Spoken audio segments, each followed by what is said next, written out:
get started. Okay. I'm just Hi, gonna... welcome to NDE TV. I'm Peggy Robinson. Today's guest is Yvonne Sneeden. And you guys are just going to love her and you're going to love her story. Thank you so much. Thank you. Thank you. Hi, everyone. Thank you for watching.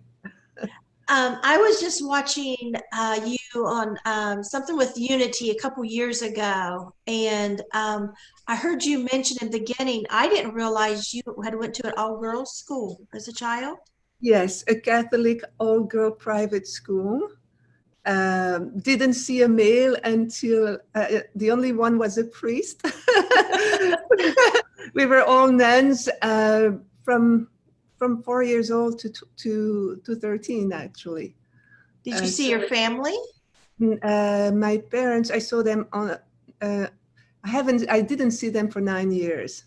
They were too busy making money and traveling the world. And the three girls, my two sisters and I, where the three were parked in that high-end boarding school, but they were just paying twice, double during the summer, so that we could stay. We were the only ones staying there. At least you were with your sisters. Yeah, the two sisters, my two elder sisters. I was the youngest.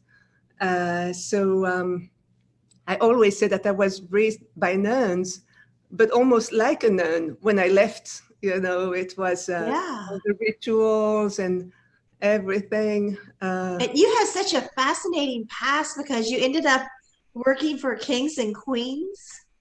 Yes, so it's a long story. Actually, I'm almost done with my biography. So it is actually, so my parents, so later on, fast forward, after college, at some point my parents divorced and they just left us. Both of them were saying, you take care of the kids, you take care. And then nobody took care of us. So my two sisters and I had to take care of ourselves quite young. And I put myself to college alone and was just working day and night, every day of the year, didn't have any vacation until the end of my college year. So I lived on my own. Actually, I was raised in a boarding private school. And when my parents divorced, of course, they just left us. I guess they had not developed the emotional link and bond because they were not with us every day. They were just sending letters, and we only went back once to visit them. And when we went back, believe me or not, I'm not lying, but we had driver, maids, and everything. We had a big property, and yet they never found the time to bring us back on vacation. So at some point they said, well, you both take care, and they stopped paying everything. So we had to move out of that boarding school. And I was 14, and my 13 and a half, almost 14.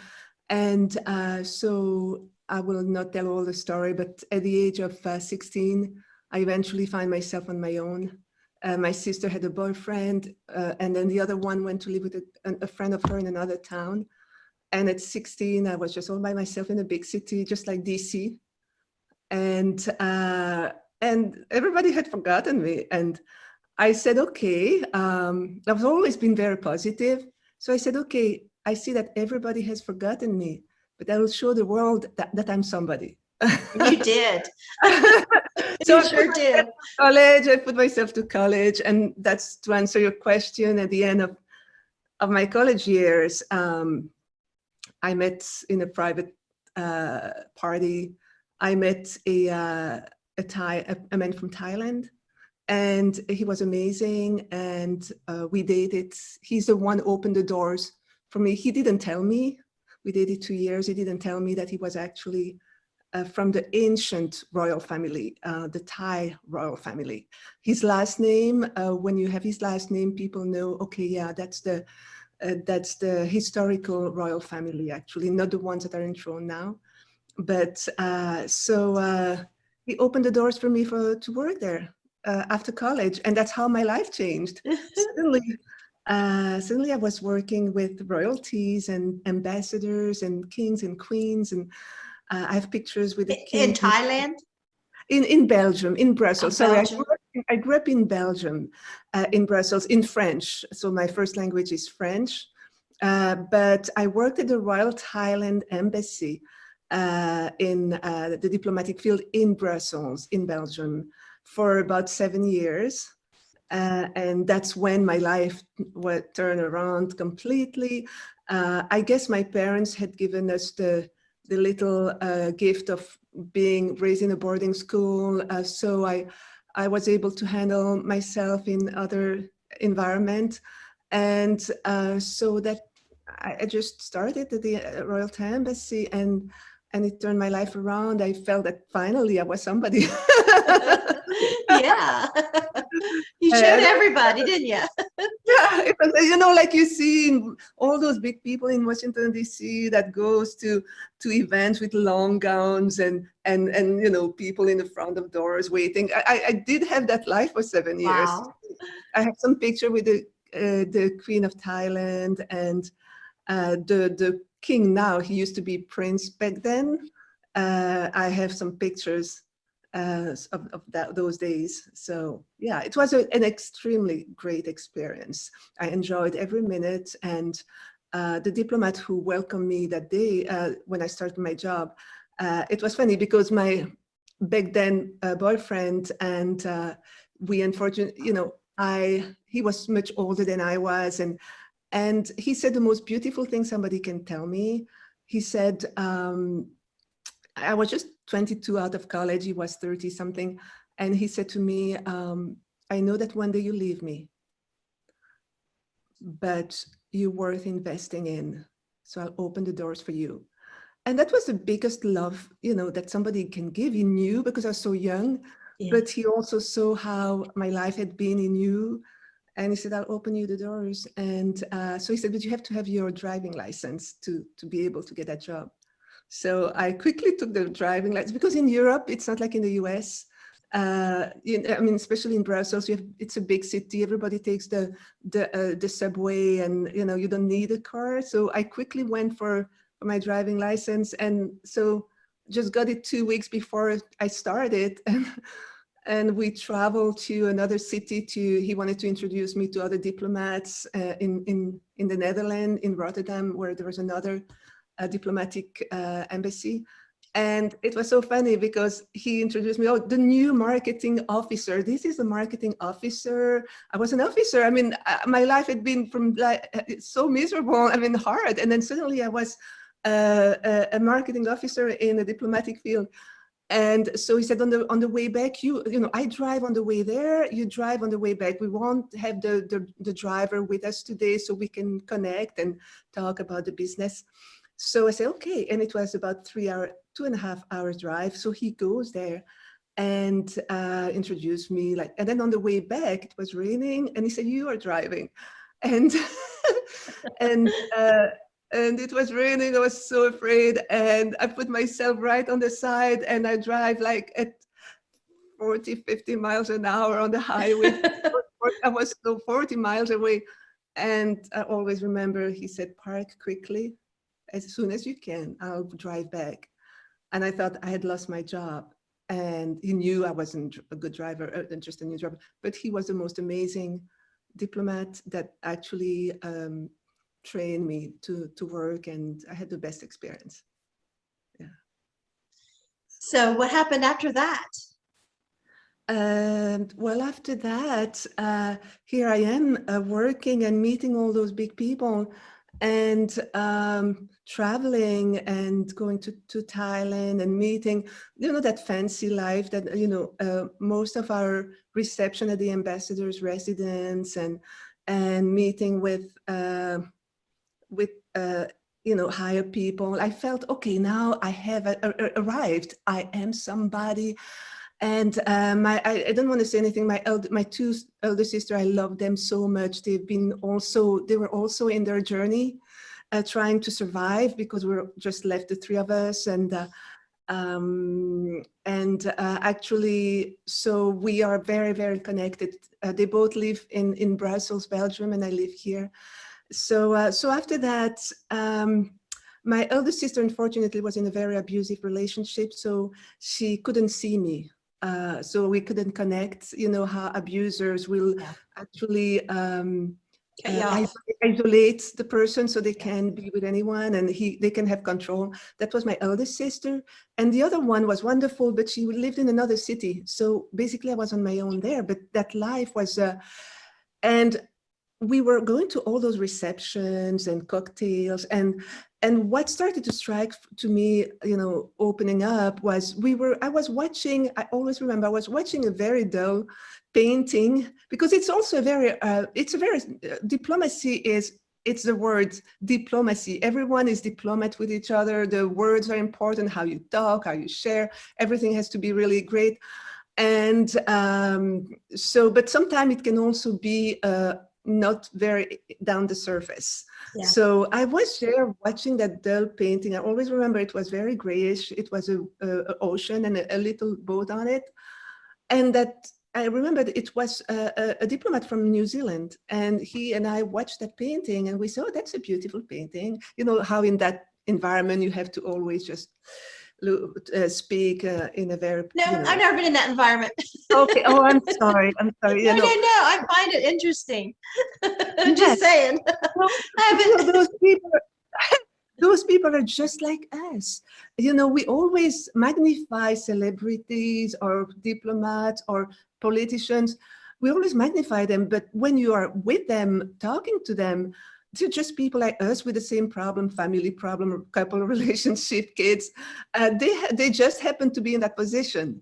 And so that's what actually made me not be intimidated by people in high position, because I've been there. I've been in that place. And so I'm with that, and we are both looking at that painting. And I say, oh, he said, what a beautiful painting. And I say, yeah, especially the colors. And I'm thinking, what are you saying? I mean, this is ridiculous. It doesn't mean anything. What is the meaning of life? I feel like your life is passing by. You have everything now. You're happy. But something is missing, because I knew with my childhood and all the things I had experienced that that life was more than just a shallow cover. And I said, I have to find the truth. I have to find it.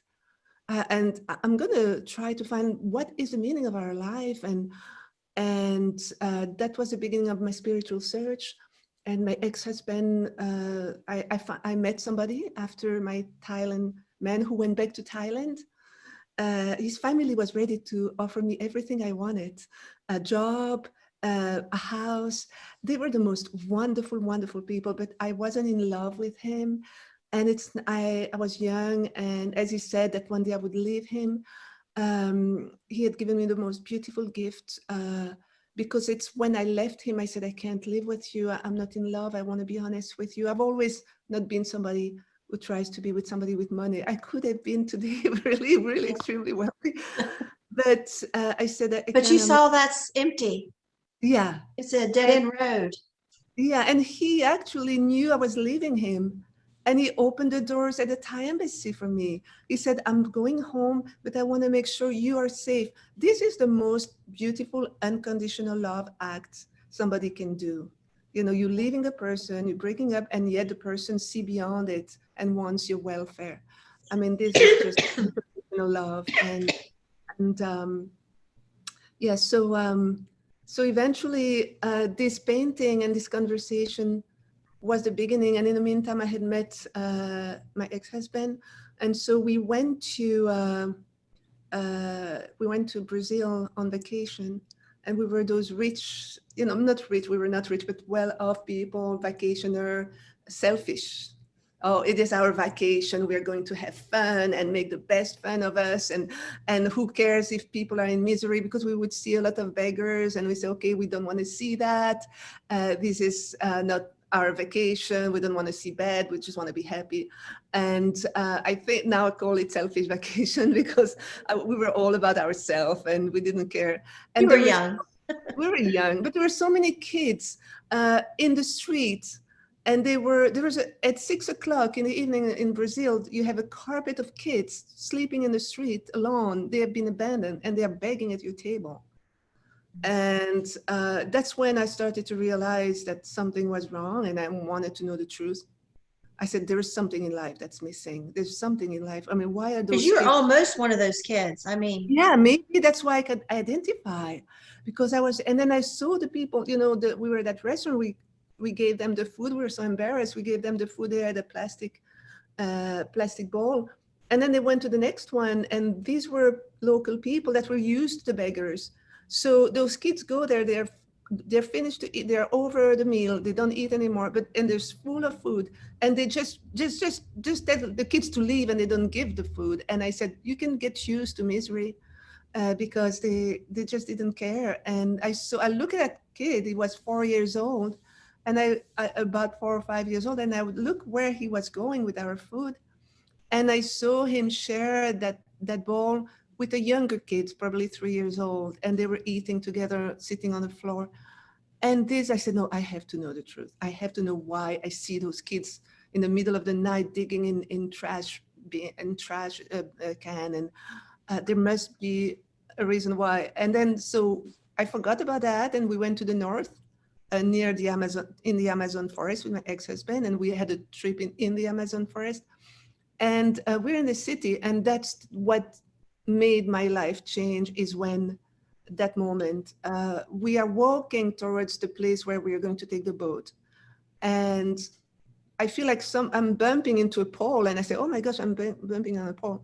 And what I see is a man without arm and without arm and legs, and with a head in front of him begging for money.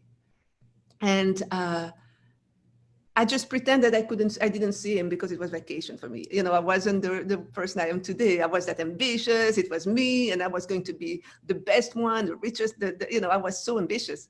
And I pretended I didn't see him. And in the evening, we were back to go to the hotel. We had to take that same street. And I turned, and then I see from a distance, he was still there, but somebody had turned him around. So he was still facing us again. But this time I saw him, and as I was walking towards that man, so I prepared some money. I said, okay, now I have to give money. I cannot pretend anymore. And as I was walking towards him, close to him, suddenly he was so radiant. He had that huge smile, and he was so radiant. And I honestly heard an audible voice telling me, you have everything. He has nothing. But in reality, you have nothing, and he has everything because he knows God. because what? He knows God. Oh, Because he knows God. wow. So it means it was just the most incredible. I heard it like I hear you speak to me now, saying you have everything. He has nothing, but in reality, you have nothing, and he has everything, because he knows God, in the sense that, Wow. in the sense that he knew God's love, he knew God's unconditional. He might have had an NDE, who knows? We don't know, to be in that state. Yeah. He probably knew what love meant, when unconditional love meant, either through his sufferance and his vulnerability.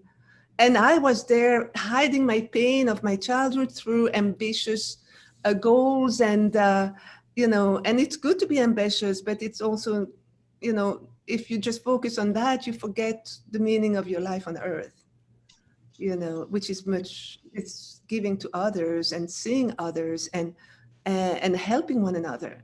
And You were out to prove yourself. yeah, Yeah. yeah. So I get it. And it's typical. I mean, you were young, and yeah, which is good. I mean, it's good because we have to go through those phases as well. And I do think that sometimes throughout our life, somebody tells us something, we get another event, which actually brings us to a mature person that we are today, as well. And then grow. and how did this all lead up to your near-death experience then? Well, I will fast forward. When I came back with my ex-husband, we are very good friends today. When we came back, I searched for God. And the way I found God was through Christ. So one day, I mean, did that moment with that man change you? Yeah, when we came back, my ex-husband and I, we said, we have to find out what, no, after that moment, yeah, we have to find out what's all the meaning of life and who that God is. And suddenly I remember, for me, I mean, I'm not talking about anyone else, but for me, it took me back. I said, okay, God, my childhood Catholic, we were going to the mass every morning when I grew up at 6 in the morning with the nuns. So we knew the gospel. And I said, okay, for me, God is linked to Christ. So I went to, that was my experience, my life experience. So I said to my ex-husband, I said, I think I'm going to try to read the gospel again. And that's how it started. When I read the gospel, I read the love, the unconditional love Jesus had for me.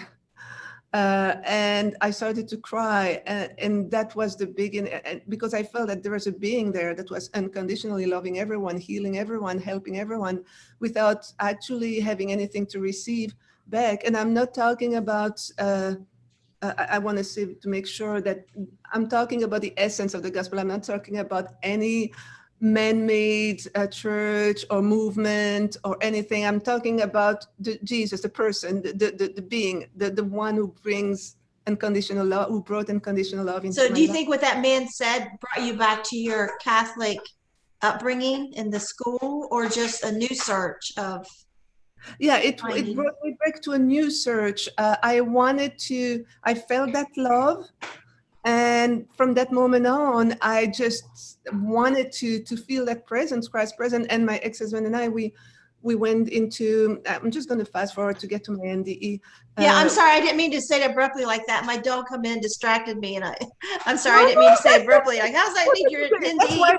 we're here for. I'm not here to tell all my life. No, no, no. I wanted to hear it. I'm sorry. I didn't mean for it to come out like that. My No, dog come in and distracted me, and I was like, why did I say it like that? Because I no, love your story. Just keep talking. I really don't even have to apologize. I have not felt anything about it. I'm very laid back. And no, so we gave our life to Christ, went into the ministry, and but then after a few years we divorced. And so I went back to the secular life. I had left my job for a couple, 2 years. And then I went back to work for this time for the European, for a lobby to the European Union, for the major Scandinavian lobby to the European Union. It was a great job, great people as well. And I didn't want anything to do with being in a ministry anymore. I wanted to go back into a normal life, because there were some hurts there, but some amazing moments and some hurts as well with the divorce. So I decided, and a couple of years later, I met an American man, and that's how I moved to here to the US. And to fast forward, the dating, the courtship time was amazing. And then as soon as I arrived here, I'm not going to talk for him, but I felt, and my friends felt that too, that I was in an abusive relationship. And it was extremely difficult. I mean, really difficult. I had left everything behind, and all my dreams. So you went from a guy that promised you the world and gave you the world for an abusive relationship, like us women. Yeah, exactly. And it was just the most, was extremely difficult, because I was alone here, and I had my daughter. I didn't know the country. I didn't know anything. How the healthcare system work, how banking system, foods. I would go to a grocery store, and spend like 3 hours, because I didn't know which brand was good and which was not good. The names were totally different. Schooling was different. You know, it's when you move to a new country, everything is different. So you have to kind of relearn everything and let go everything you knew before, even to the details of brands of food and brands of stores and what does what. And I assume you know several languages. Yes, my first language is French, and then speak English. I grew up in Belgium, which is a bilingual country, so I can handle speaking Dutch much better before than now.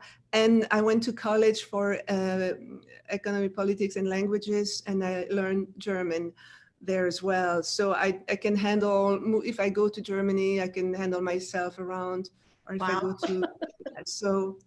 I speak hick. Yeah, well. You come down here and you'll learn speak hillbilly. Well, I learned also Southern. Okay. That's where I live. So yeah, you're down south. But I had learned English with English people from the UK, because Belgium is opposite to, I have to say that I went to live in France during the ministry in the Bible college. Everything that was in France that happened. So I lived in France as well, but it's the same language, it's French. So, but I learned English with British people. And in college, I was also learning English with British people. So when I moved to the US, the American accent, it took me 6 months to understand what people were saying, because the accent was totally different than the British accent. Yeah. So you would think that English is the same language, but actually accent it's like in French, we all have different accents in French as well, so. You have lived a life, that is for sure. Yeah, yes, and yes, oh my God, it's like I feel like I've lived 3 lives in one. And that's what led me to my NDE, actually. It's when I had, I asked for the divorce. He had a wonderful, wonderful, wonderful family. Everybody in his family was amazing. I mean, him and I, he was more like, I'm not going to say anything because he might listen to my story, but. One second. Yeah, no problem. Yeah.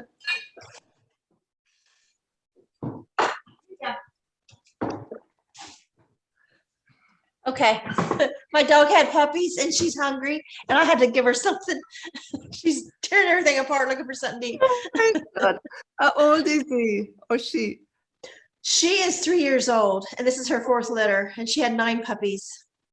9. And she's so hungry. Oh my God. She just had the baby? 2 days ago. Mm-hmm. Oh, that's probably why. Oh, wow. Yeah, so she's just like tearing everything up and I'm like getting distracted because she's just like making all this noise. She's just hungry. I just threw her some rolls.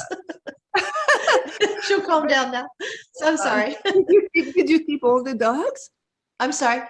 Do you have all those baby dogs? We have the mom and the dad, and we had gave away the other 3 litters to people, give them for free to people. But this, but we got one of the pups back. They had it a year. The family had it a year, and they couldn't keep it anymore, and so we took it back. Oh. And we call him Junior, and he got the mom pregnant before we could get him fixed. So this is inbreed puppies, but they look fine. Oh, wow. What are you gonna do? Oh my God, that's beautiful. That's beautiful. Animals are amazing. They're amazing. Yeah. I'm sorry. It's just like if I didn't feed her, she would be probably jumping up here for a minute. No, don't be sorry. She's feeding 9 kids here. Give me a freaking bone. You already had such a beautiful heart, because I know you have adopted so many kids yourself. I've always admired you for that, how you changed the life of so many children. I mean, I have only one daughter I've raised, and I just imagine all the energy and the love and care you have to give, and you did an amazing changing life. I don't know where I had the energy. Like I look back now and I don't know how I did it. Because I worked full time, went to school full time, and I had 14 kids. Yeah. I mean, I don't know how you had that energy. It's amazing. Yeah, I ran a 4-hour sleep and I did great. Yeah. I felt like Superwoman, and they'd call me, you want more kids? Okay, what's 4 more, okay. And your job was also very taking it. You were a social worker. So on top of that, you had you had to invest emotionally into, I mean, it was a very emotional work because there were a lot of sadness probably in that. Yeah, I quit the investigation social worker job several months after we adopted the first 5. Mhm. and because I wanted to have some home time with the youngest ones to bond. Okay. Oh, that's great. That's really great. Yeah. Yeah. And it probably helped you, having that job help you raise those kids really well, because my daughter has finished psychology at UNC Chapel Hill, and now she's taking clinical social work because she wants to become a therapist. So so I know, you know, it's actually, I know what she has to give of herself now that she's in internship. So It's it's awesome. a beautiful work. It's So awesome to see your kids succeed. and do some meaningful things in Yeah. life as well for others. You know. Yeah. My oldest son, he just won third place in world championship in jiu-jitsu last week. Wow, congratulations. How Yeah. old is Yeah. And he just got regional manager. He works for OSHA. And my other son, he's like manager in his position in accounting and for the military. And it's just like, they're just doing so good. I mean, he's not in the military, but it's on a base, you know, works for the federal government. But they're just doing so good. I'm so proud of them. you know, that's the happiest thing as a mother, is to see that your child can make it through and succeed, because so many children are not that strong, you know, and to get through that. So that is really beautiful. Yeah. Best part's the grandchildren. Yeah, because you have all the happiness, but not the stress of it. Yeah. I just the grandkids is just it. Yeah. It's just like I walk in the house, as soon as I set eyes on grandbabies, I'm in heaven. I mean, I might as well be floating on air, you know, and I just like want to cry when I leave because I'm so happy when I'm around them. Oh, wow. Well, and you must have many, how many grandkids with all those children that you have? Yeah. No, the adopted kids, they go back to biological because we adopted older adopted kids. And so they go Okay, back to biological when they turn 18. And they okay, want to show that loyalty to them. And so, you know, I talk to them some, but we're not real thick like we okay, was when they were home. But so okay. basically it's back to my three boys where we Okay, originally started and their yeah, kids. And, you know, my cup just runs over because it's just wonderful. it's wonderful. And because my boys, they grew up always having other kids around. You know, we always took in kids. We had 60 over, you know, from 1982 to no, the last one graduated. That's the adopted graduated in I don't So know. you were So foster, 8 years ago, huh? you were foster parents. Yeah, we were foster. I did foster care with my ex, and then we divorced. I continued doing foster care because he really Okay. wasn't into it. It was just something I did. And so my boys, they always had, you know, other kids in the house. They shared their Christmas, they shared their birthdays, they shared their vacations, they shared everything with kids we had coming in and out. And it's just the Which is, way when, and then my son, one of my sons ended up adopting two before they had their own biological. have you And seen that example you show to your children yeah. about giving and changing lives? That's beautiful, because now they adopted. They might not never have done that if they hadn't had you as a mother, you know. Yeah, I mean, they wasn't conceiving, and so they thought foster care, and they, you Yeah, know, foster to adopt, and it worked out really good. They got babies right from the hospital after they're born. yeah. I It was always just wanted rare. a child as well, but I was alone in the US. My daughter had already uprooted, you know, her, and it was just. But if I had been in a relationship, I think I would have adopted or fostered, because maybe the flash of me being a child without any parents, you know, maybe I wanted to do something different like that. But I'm glad you did. I'm glad I you would did. still be adopting, but my husband was like, "No way." I would Oh. still be bringing in kids. There's a time for everything, right? Yeah, we're done with that chapter. Now it's on to grandchildren. Yeah, so do you want me to go on? Sure, sure. What brought that? And so that NDE came, that's how it came. So I move out. I'm with my daughter. I had a wonderful girlfriend who had moved out from an abusive relationship herself. So I took over her apartment and she bought a house. So it was just working perfectly. And we started our life again. But, you know, I was on my own. We had been only together 8 months with that man. So I was still new in the country. And I had to start everything by myself and making sure, and I was working really hard because I wanted my daughter to have the same as every other children in school, being able to do some activities.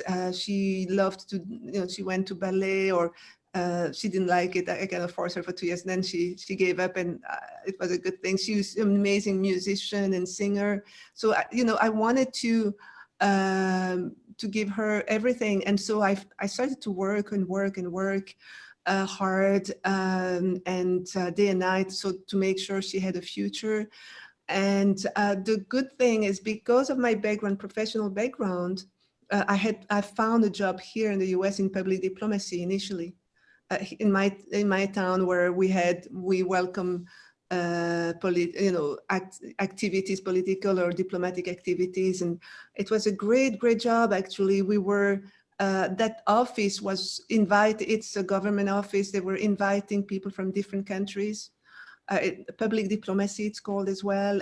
The countries that the US have issues with, they would invite them to visit the country, and it would change people's mind that, oh, that's how you can connect, when you know the country instead of talking about the country and not knowing. But they would come and be able to connect with people that were doing the same job as they were doing back in their country. If there was a mayor, they would just meet with a mayor here. If they were head of a television set, they would meet somebody here. So that was my job, but it was just a blessing that I had found a similar job as in Europe.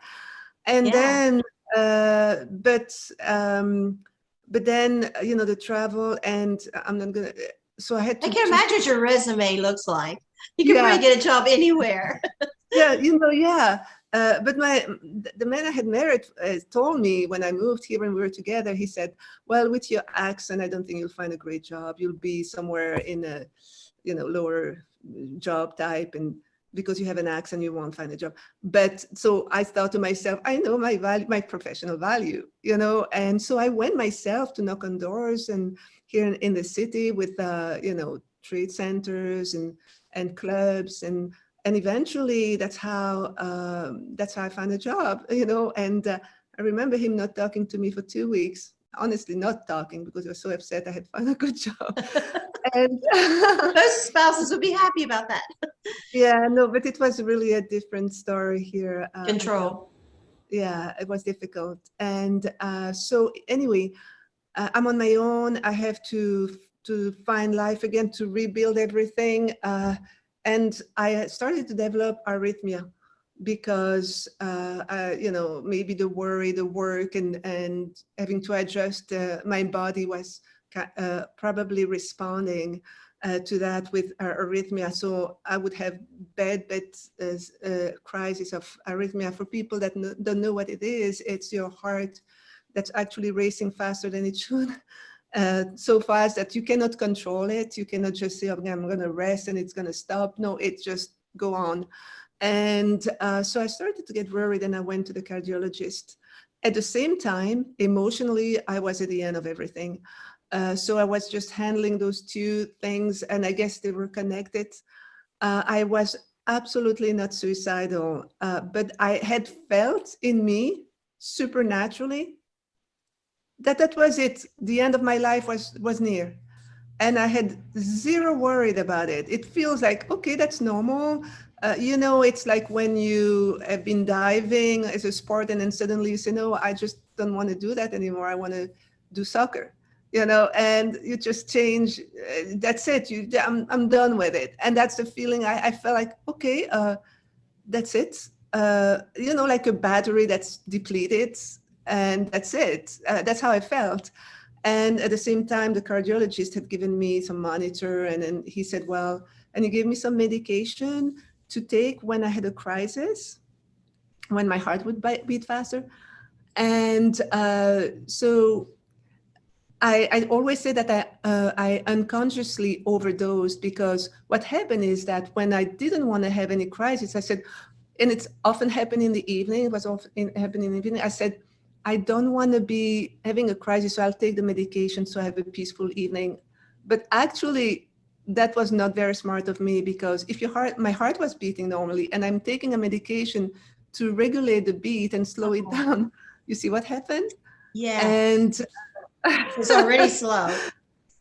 yeah, and my friend who works as an anesthetist here in Duke, she told me about the medication, and she said, you're very fortunate to be alive. Those, you could have passed because that it could have. So anyway, that's a story. So here I am, my first NDE. I've taken the medication. I feel like I had called my sister in Europe, and I had told her, Mimi, I call her Mimi, I am actually going to die. I said, I feel it in me. I'm 100% sure I'm going to die, but don't worry, I'm going to be okay.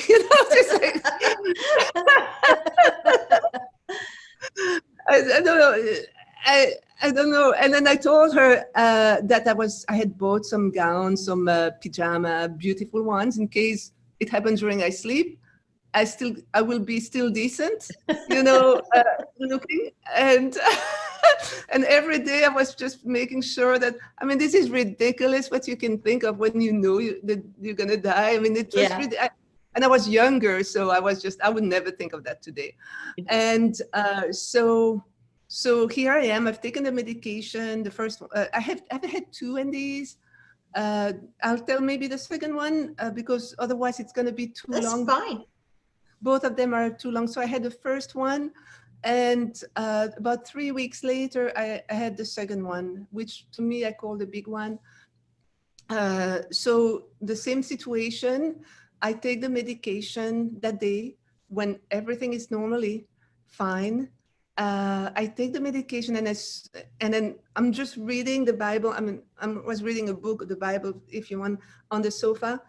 And one moment I am actually reading that book and I feel my organs shutting, but instantly I'm in the light. I'm instantly, so one moment I'm here, and then the next second I'm in that light. And I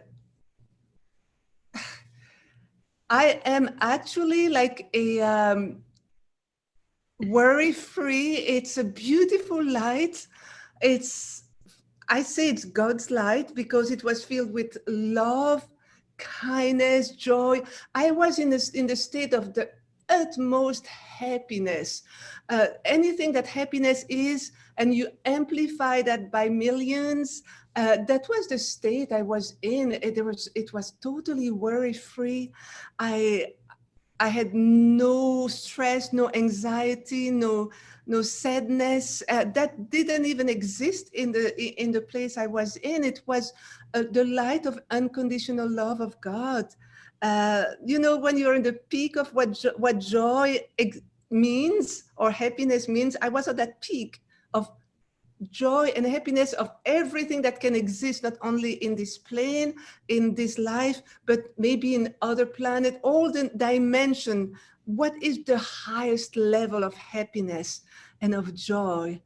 And I was just basking in that, like that, and it was light all around, underneath me. It was just pure light everywhere. There was body?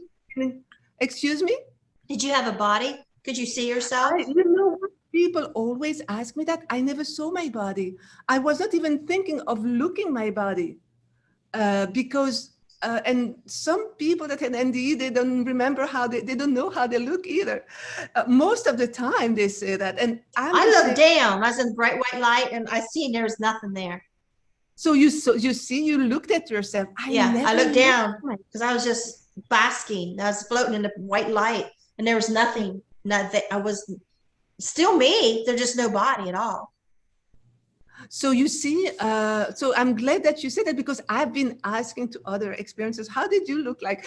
Because I never saw how I look each time. Even in my first NDE, I didn't see how, and I met beings, I met people, but I never looked, oh, how do you look like? I guess I looked like them if I was going back home. You see what I mean?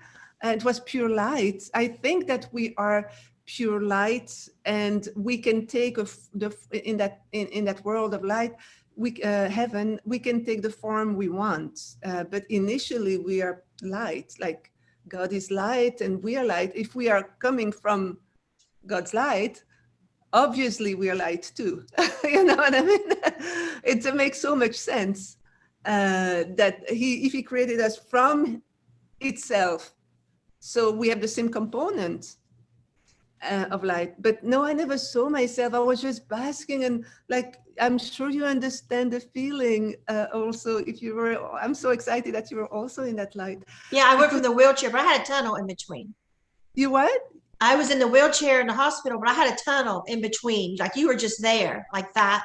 I went through a tunnel first. Yeah. No, you know, it is true. I didn't go through the tunnel. My first NDE, I was taken by two angels through space.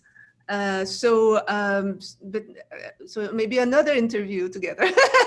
So do you want to tell that first one first? What happened with that NDE? but It's up I to mean, you. it's a long and Okay. I don't know if we have time here. Do we have time? It's up to you. I have time. You know, well, I can say, you know, I can say it. It's so different than the second one, but okay, I can tell the first one. Actually, the first one was when I took the medication, and I was laying. Oh my God, it's a difficult one to say because there's element of spaceship in it. So is it okay if I tell that story? Sure. Sure. That's why, you know, I want people I'm curious. that I'm credible. And oh, don't worry about that. I know you're a truthful lady. you know, I know that. Sometimes near-death experiencers are not always comfortable telling everything because they feel afraid of that people will think that that's way too much. That's way You don't have to fit in no box here with me. So I know you're a truthful lady. Okay, so the first one, I took the medication and I go to bed. And as soon as I lay my head on my pillow, I am outside my body. I've taken that medication again. It's like a little lozenge. I mean, the side effect of that medication can be a heart situation and sleep apnea. That's happening all the time. So did I have sleep apnea? According to my friend who is anesthetist, she told me that that's what happened, and that that most people with that medication, and that most people don't make it back. Suddenly I see my body on the pillow, on the bed, and at the end of my bed, I have two huge beings of light with long white robe, gorgeous two beings, male. They had like blondish, whitish hair, short, kind of a little bit curly like that, white long robe. They were looking similar, like clones, and they said, Yvonne, it's time to go. We are leaving. Like your time here is over. We're leaving. It's time to go. And I said, yes, okay. Like it was totally normal, as if, you know, there was that curtain that was closing behind me and I was moving forward to something different. And I said, yeah, okay, I'm ready, which makes no sense because my daughter was in the other room sleeping. Right. So it makes no sense in my normal sense. I would say, no, because I'm a mommy bear, you know, I'm that huge protective mom. I would never, but I have to say that once we are outside of our body, it's like you have an amnesia of what's just happened. I always say it's like you just have closed a curtain and you are amnesic.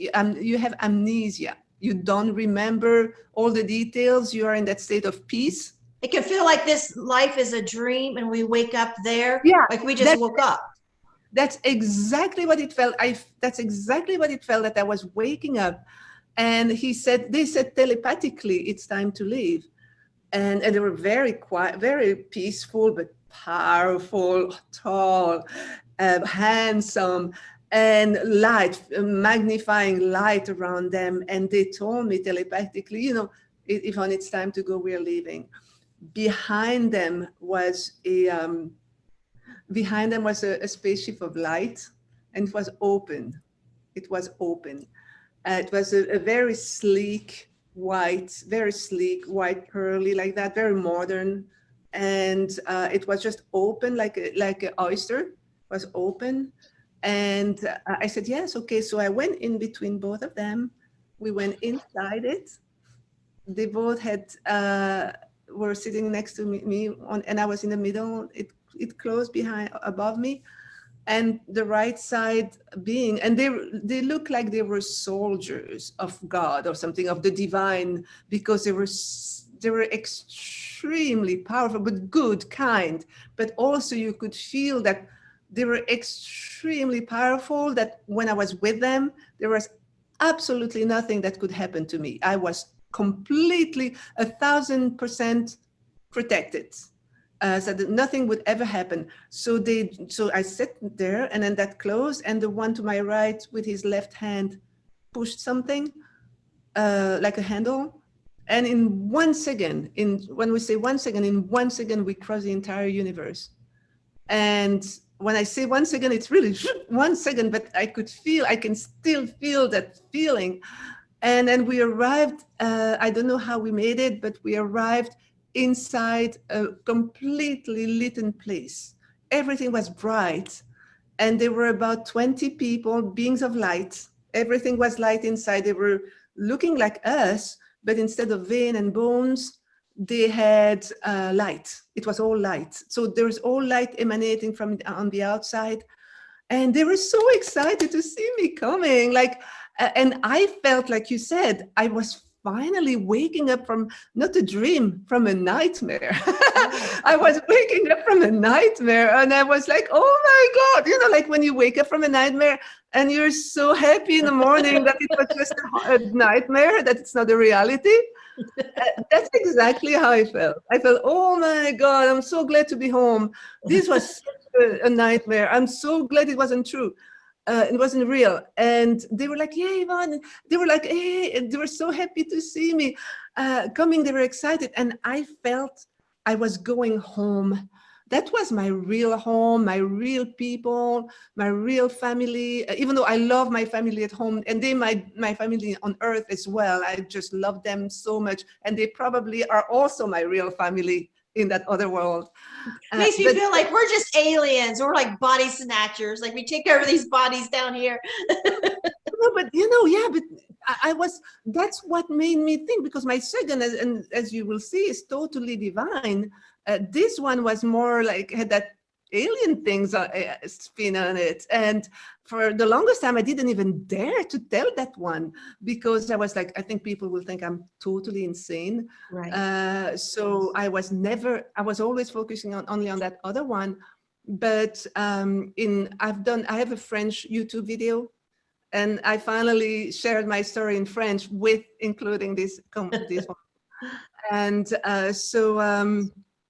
eventually, so they were so happy, they were welcoming me, and I was so happy and relieved to be with them. And everything was bright. Everything was made of light, like solid light. I saw the floor was solid light. They had some kind of furniture. Everything was made from. Was this still in that spaceship? No, I'm sorry. I said we arrived, and I'm gonna fast forward everything else. And then we were inside a space. We were indoors. Okay. But it was no longer the spaceship. Okay. Probably my memory has been erased between those two times, because how I made it inside. Maybe it landed inside. I'm still processing how I can share all these things, okay. Because I'm like, people will think, yeah, she's insane, because we did land. So, well, we are inside that space now. We are no longer in the spaceship. We are inside the space. And it's indoor because there are some furniture around.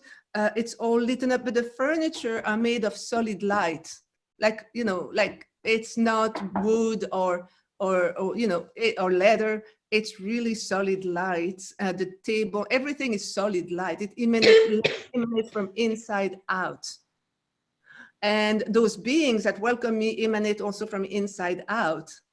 And they are welcoming me, like when it's your big birthday party and you're the center of attention and everybody's celebrating you.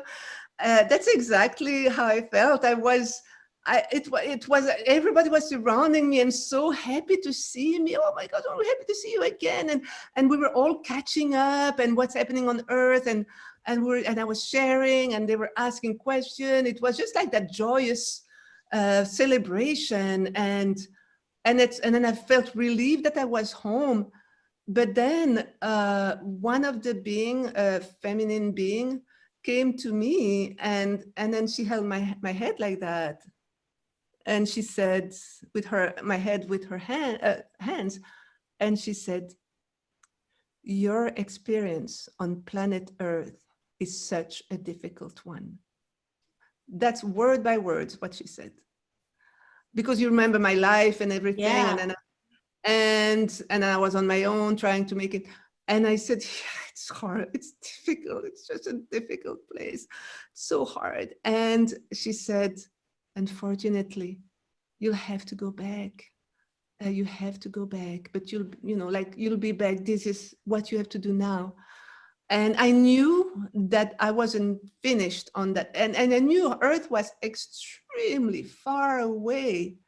And I knew I had to go back there. When I say far away, I said I could sense planets. I could sense dimension. I could sense it was really far away. It's not like we were on the moon and then the Earth. I could sense I was even galaxy. I could feel it was extremely far. And then I said, yes, I have to go back. My mission is not finished. My schooling is not finished. What I have to do there is not finished. What I have to learn there is not finished. So I know I have to go back. And when she said that, those two beings of light, gorgeous beings of light, came back, were back. They were not there during those moments. They just were back.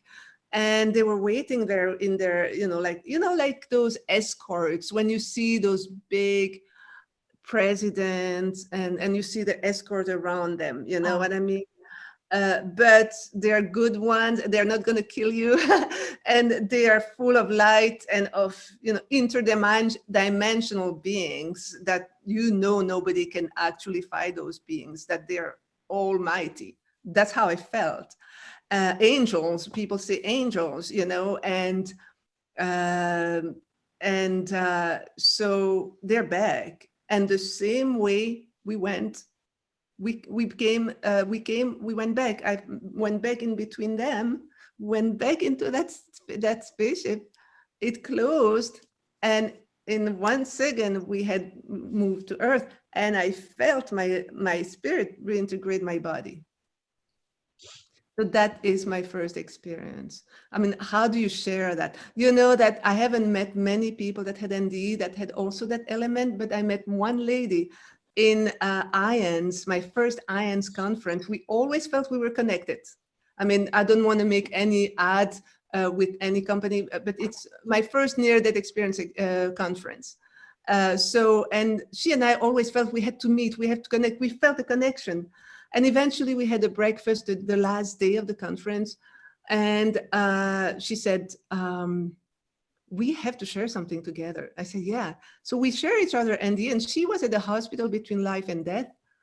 And she had exactly the same experience as me. Wow. Was taken in a container, arrived there, landed, and was in that light lit up. We had the same, we went to the same place. And that was amazing to see somebody who had a near-death experience, who was dead, and she was pronounced clinically dead and had the same journey as I had. The spaceship, the guides, everything, the escorts, everything. And the light, and the furniture that were lit up, the floor lit up, everything. She had the same experience, and it was just amazing. So that was my first one. And about 2 or 3 weeks later, I don't have the date because I was not like, oh, I had an NDE, because it's later that I realized I had those 2 NDEs, because I wasn't in the NDE group knowing, oh, I was in the strongly in the Christian world. And I was really happy that had happened to me. I said, oh my God, that's amazing. Then you woke up, what did you think? Like, from that?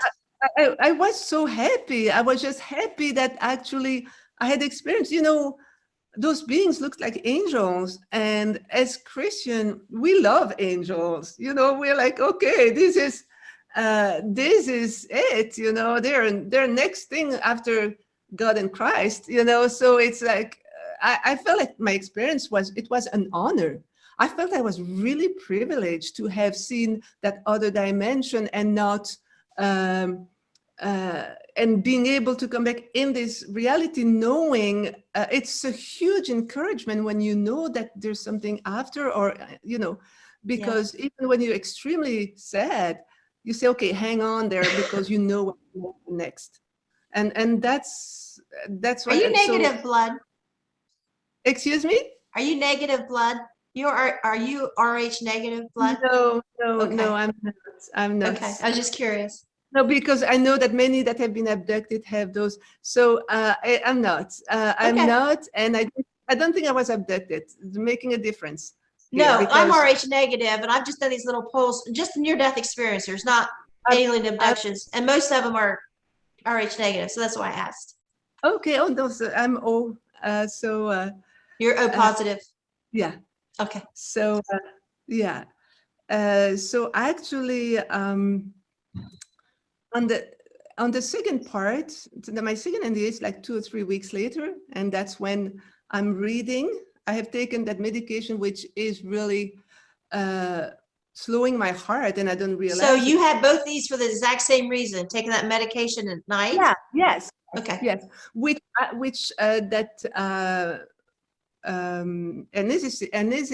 Oh my gosh, in French, anesthetist confirmed it was that medication that actually made my heart stop. Okay. And she actually, so I'm reading that, I'm reading, I'm on the sofa. And then suddenly my organs are shutting down. I feel it shutting down. And then instantly I am in the light. And that's what I was explaining. Okay. That amazing light. So one moment I'm here, one moment I am in the light. I've always thought, so many experiencers, sometimes they go into hypnotherapy later on, and they actually see, oh no, but there was something in between, but your memory has been erased. And through hypnotherapy, especially for hypnotherapists that have Michael Newton's training, this was a psychiatrist who actually did some hypnotherapy on people, and he realized that many people were talking about in-between lives when they were here and in the other world and back. And I realized that a lot of near-death experiencers go to those hypnotherapists, in-between life hypnotherapists, because a lot of our memories are blocked from our experience, and we can actually find those memories through the hypnotherapy. I have never done one. So maybe there was something in between, but to me, I never remember anything. I was one moment here, one moment I was in the light of God, in the light, the great one light that you know as well. And it was just pure bliss, pure joy, pure happiness. I mean, I had the happiness, the highest happiness that word entail. It's just like you cannot live anything happier than that state of bliss and of worry free. And I was just basking there like a soul that's just happy in that light. That's what I said too, basking there. Yeah, that's like you bask in the sun. Yeah, it's like you feel so good, and you don't think of anything, just enjoying the moment of utter happiness and joy and love. And then I was just there, and then suddenly I see coming in the distance. You wanted to add something about that light? I don't want to interrupt you. You were saying something that you felt. Okay, so I'm in that light, and okay, so as I said, it's all, there's no, I cannot see around, it's all pure light. There's no beginning or end. I'm in that light, and suddenly coming from a distance is that being of light. And that being is brighter than that light I'm already in. And it's actually sliding in the air, like hovering in the air, coming, flying or hovering or gliding. And I cannot make the shape yet. It's like it has a head, it has arms, and it has legs, but it's like flames. It doesn't have fingers or it has or a face with feature. It's uh, a figure of light. Like undefined. And undefined, and the ends of a translucent one on top of that. And it's, like you see the fire, how they end the flames, but it was all made of light. The hands were ending like that, the legs were ending, and it was just moving like like a flame, but very slowly moving like that towards me more and more. And it was just, I said, and I'm looking at that being coming towards me, and then it comes and it comes above me, and it actually fly over around me. And when I look at it, it has a round face and feature looking at me, eyes, and still very not distinctive, but I can see the feature. And it's actually looking at me like, like a mother looks to her first baby born, like with admiration and care and love and awe. And it's just very delicate, so it won't hurt me. Just looking at me like I'm the most amazing things in the entire universe or something. And that love, I feel that love. And the amazing thing is that in heaven or in the light or in that world, in that dimension, everybody's like that. That love is for everybody. That's how we are loved. It's with that intensity.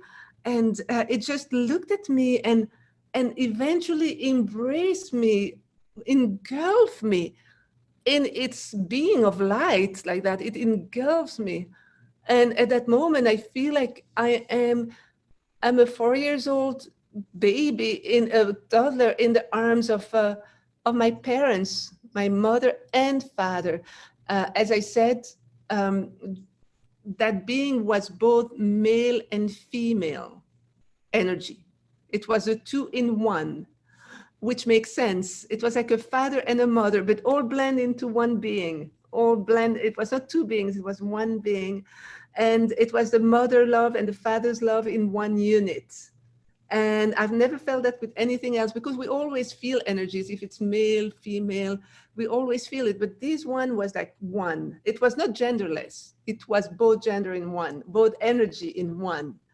And it engulfed me, and I felt like nothing would ever happen to me because I was in my parents' arms, and nothing could ever happen. And when that being engulfed me, I was instantly downloaded.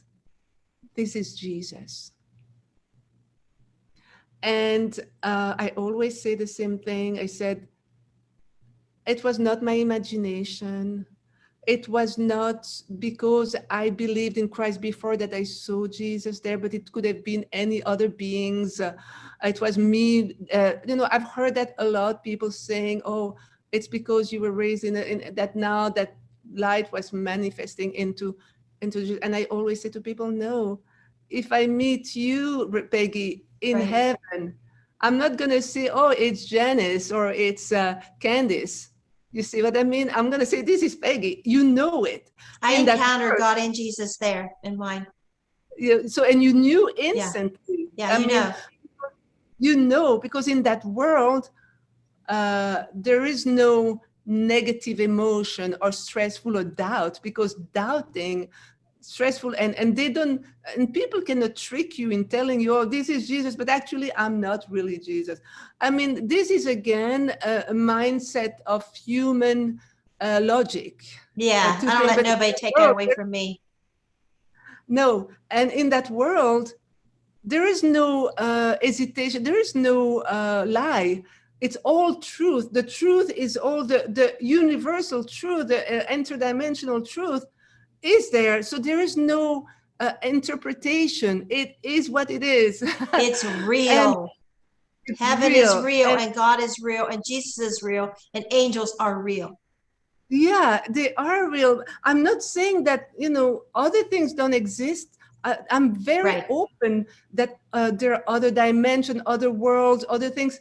I'm not saying, I'm not trying to But bring this is too much, your but that's experience. my experience. And when people are trying to tell me, no, it was because no, because anyway, some people that Shame were, on them. Nobody should tell you that. Shame yeah, on them.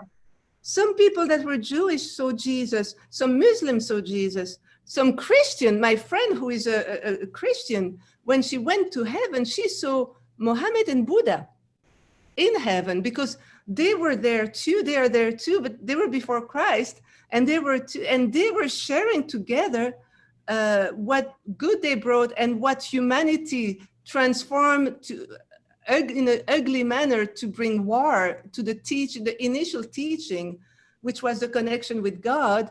But then the human beings always want to control and I will say that because I've been in a ministry in every religion, even the Christian, people want to control, and they want to control the mass, the They want to people, be right. It's ego. they want to be right. And so everybody else is wrong. And actually, we can say that everybody is right. That would be a better way to say it. Everybody Yeah. is right. God, when you connect with God and with God's love, you're closer to the kingdom of light. I look at it like Christmas gifts. You don't get your Yeah. grandchildren all the same thing. You get them all something individually just for them. And that's the way these NDEs are. And yeah, it is true. And it's different, but it's all true and it's all good. And instead of making wars on earth all the time because we think we are right and the other one is wrong, and if we can all say, oh, that's awesome, that's different. Well, mine was that different. Oh my God, that's different. It's great. So we are enriching each other instead of depleting each other, Yeah. of love and of understanding. So from my experience, it was Jesus, and nobody will never take that away from me either. Good. Because, I mean, when you have felt, and I'm not talking about the Jesus that people are trying to make you feel guilty or horrible if you don't do this and don't do that. I'm talking about Jesus' love, the love of Right. God, the unconditional love, Jesus. And that's who I met. I met that unconditional love for everyone, and meek and kind and gentle. I could never say anything wrong about Jesus or about Christ because I have lived it. So he eventually come to, I'm download, this is Jesus. And when I'm downloaded that, I feel that embrace. And you have to imagine, I'm in that light. Jesus is light, but I feel that I am in that place where everything around I know are planets, dimensions, galaxies, and I am in that spot, but I'm aware of the existence of all that too at the same time. And here I am loved by that being of unconditional love, God in manifestation, God's unconditional love manifestation. And and at that point I said, oh, I want to stay here. I'm not going to go back. So, but I know inside me, because when we are having R&D, and I know you know that too, we have a knowing inside us of what things going to happen. People don't have to tell you, oh, you are going to have to do that, and you have a knowing. And that, because I'm in a divine light, I'm no longer, I think my first NDE, I was in between two worlds. But here I am right in the sphere of light, in the sphere of God's light. And I know I have to come back on earth at some point, that I'm not going to stay there. And I don't want that. At that moment, when I had my NDE, I was dating another man, because it was like 2 or 3 years between my breakup and this event. And I didn't know what to do. And in my Christian belief back then, I didn't know if it was the will of God or not the will of God. And, and I'm thinking, and I'm talking to all my beloved Christian friends, stop thinking all the time, is it the will of God or it's not the will of God, because you make your life miserable. because God gave you freedom to act, and he's going to bless that as you act, you know. And I made myself in anxiety, and then you stay in situations that are miserable, but you think, oh, I have to stay in that situation, miserable situation, because it's the will of God. God wants happiness for people. He wants gentleness, he wants kindness. And so I was in that mindset that I was dating that guy, it wasn't working again. And but I didn't dare to leave because I didn't know if it was the will of God. And so Jesus, I know I have to come back to earth. So I said to Jesus, and I call him another name. It's not him, but to protect the identity. I said, what do I have to do with Steve if you make me go back? And he, at that time, he lifted up in the air. So we are in the air. So imagine it's still all bright. Jesus is bright. He shifts in the air. Now he's starting to take a more consistent form. I see the robe. I see more feature. And Jesus changed 4 times form because he's light initially. Like we were saying in the beginning, we're all light initially. And so he was becoming more and more consistent as we progress. And so he's in the air with a white robe shining. He's bright, and he opens a bright screen on top of that. So it's all very bright. And on that bright screen, there's 2 windows. One says yes, and one says no. And he looks at me. So he's there in the air above me. And with that screen, he looks at me with a lot of love and kindness and gentleness. And then he says, you have to say no. He kicked the window of no. And then he says to me, you have to say no, to make sure I was saying no. And he said, you have to say no to the relationship. And I said, you know, so you imagine, and but while he was telling me that, he was showing me how much unconditional love he had for Steve, the same exact love as for me, because love, the real heavenly love, the real God loves, has no preference or no, I prefer you to the other. We all love everyone equally. It's like a feast of love for everyone all the time. And also in that world, you can talk about different things, 10 things at the same time, because it's like more like a ladder than horizontal. So he was talking to me about, I had to say no, why things were happening, but he loved Steve. Everything, I understood everything instantly. And I saw him even hug. He was hugging Steve to show me that there's love there. So he was just showing me, he and she, actually, I have to say it was a he and she at the same time. And but we say he because we usually say he for Jesus on earth. And so after that, I said, but why is he always so mean with his words when he gets angry?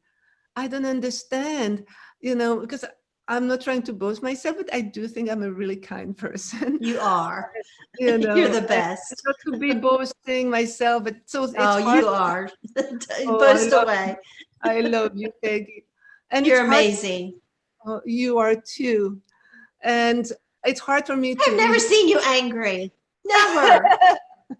I know. I mean, you know, when you have God, it's Christ love, and it's because I see the identity we are in that world, and we are all like that, amazing. We're all those amazing people. We're all those beautiful souls. The first time I saw you is at IANDS conference, and I'm looking around for a smiling face, and everybody has a scowl, and they're not making eye contact. I'm there for this love, you know, that they advertise, and to meet these other NDEers, and I'm not seeing it. And then I saw you, and I'll never forget it. You were gliding down that hallway. You looked at me and smiled so big. It's this radiant smile you have. I'm like, there it is. I saw an angel. I'll never forget it. We connected instantly. I Yes, thank we you did. so much for telling me that, because it's really a joy for me to give joy, to give love. I feel like I consider every single being as a very important being. You know, and when I came down to North Carolina to speak at your group, oh, you're constant angel. I mean, you never turn it off. You're just so beautiful. Oh, I mean, this is so wonderful you're telling me that, because we never see how we are, you know? And Really? Oh, you don't know that, girl? and you telling me that really encouraged me to keep doing Oh, I it. assumed you Keep knew going. it. Oh, I think everybody knows it, Yvonne, but you apparently. I would say everybody would say that about you that knows you. Wow. Oh You're my just God. light. You You're almost light make me and cry. beauty. You almost make me cry. This is Oh, you're wonderful. awesome. You're so awesome. You're an angel. You really This are. this You is are. really deep, deep, deep, deep, deep, deep down here. You know, it's going because this Good. you're a gift, but because you're a gift, I always tell people how wonderful they are, how amazing they are. So for you to say that to me, it's so life-giving. It's true. It's It's life-giving. So true, I just Yvonne. want to thank you because you know, I don't know. I'm at loss of words because I'm not used to get compliments like that. So I'm like, okay, what do I say? You're at loss of words. Please don't be at loss of words. Please continue. Okay, I'll continue. I'll continue. So when I asked Jesus, why is Steve so mean with me with words? And then Jesus, I see him still withdrawn in that space. He becomes totally neutral. There's no, it's like when you Google and you ask a question, it's neutral. The answer comes to you, neutral. So there was no judgment of Steve when he says that, or, oh, Yvonne, you're so much better than Steve. It's He said, final.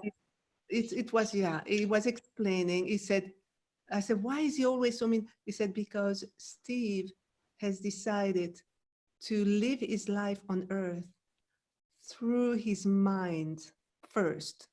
Oh, You have decided to live your life, to experience your life on earth through the heart. it's But it beautiful. doesn't mean that I was so much better. It just means he was The explaining choice. the two will not match. You know, because actually when he was upset at me, he would yell at me or say mean things, hurtful things. While when we would have an argument, I would say, I can't say that because it's going to hurt his feeling, you know? So that was the difference. And but I was kind of relieved that I didn't have to be with Steve. And then after that moment, I asked a few questions, and one that always stands out, and I always share it because I think it's important in this today's environment. I asked Jesus because, you know, for me, Earth was so far away. I was disconnected from Earth, and I asked Jesus, you know, like you would ask a question on something, a museum, art gallery in a museum. I said, why are people racist on Earth? Why are they racist?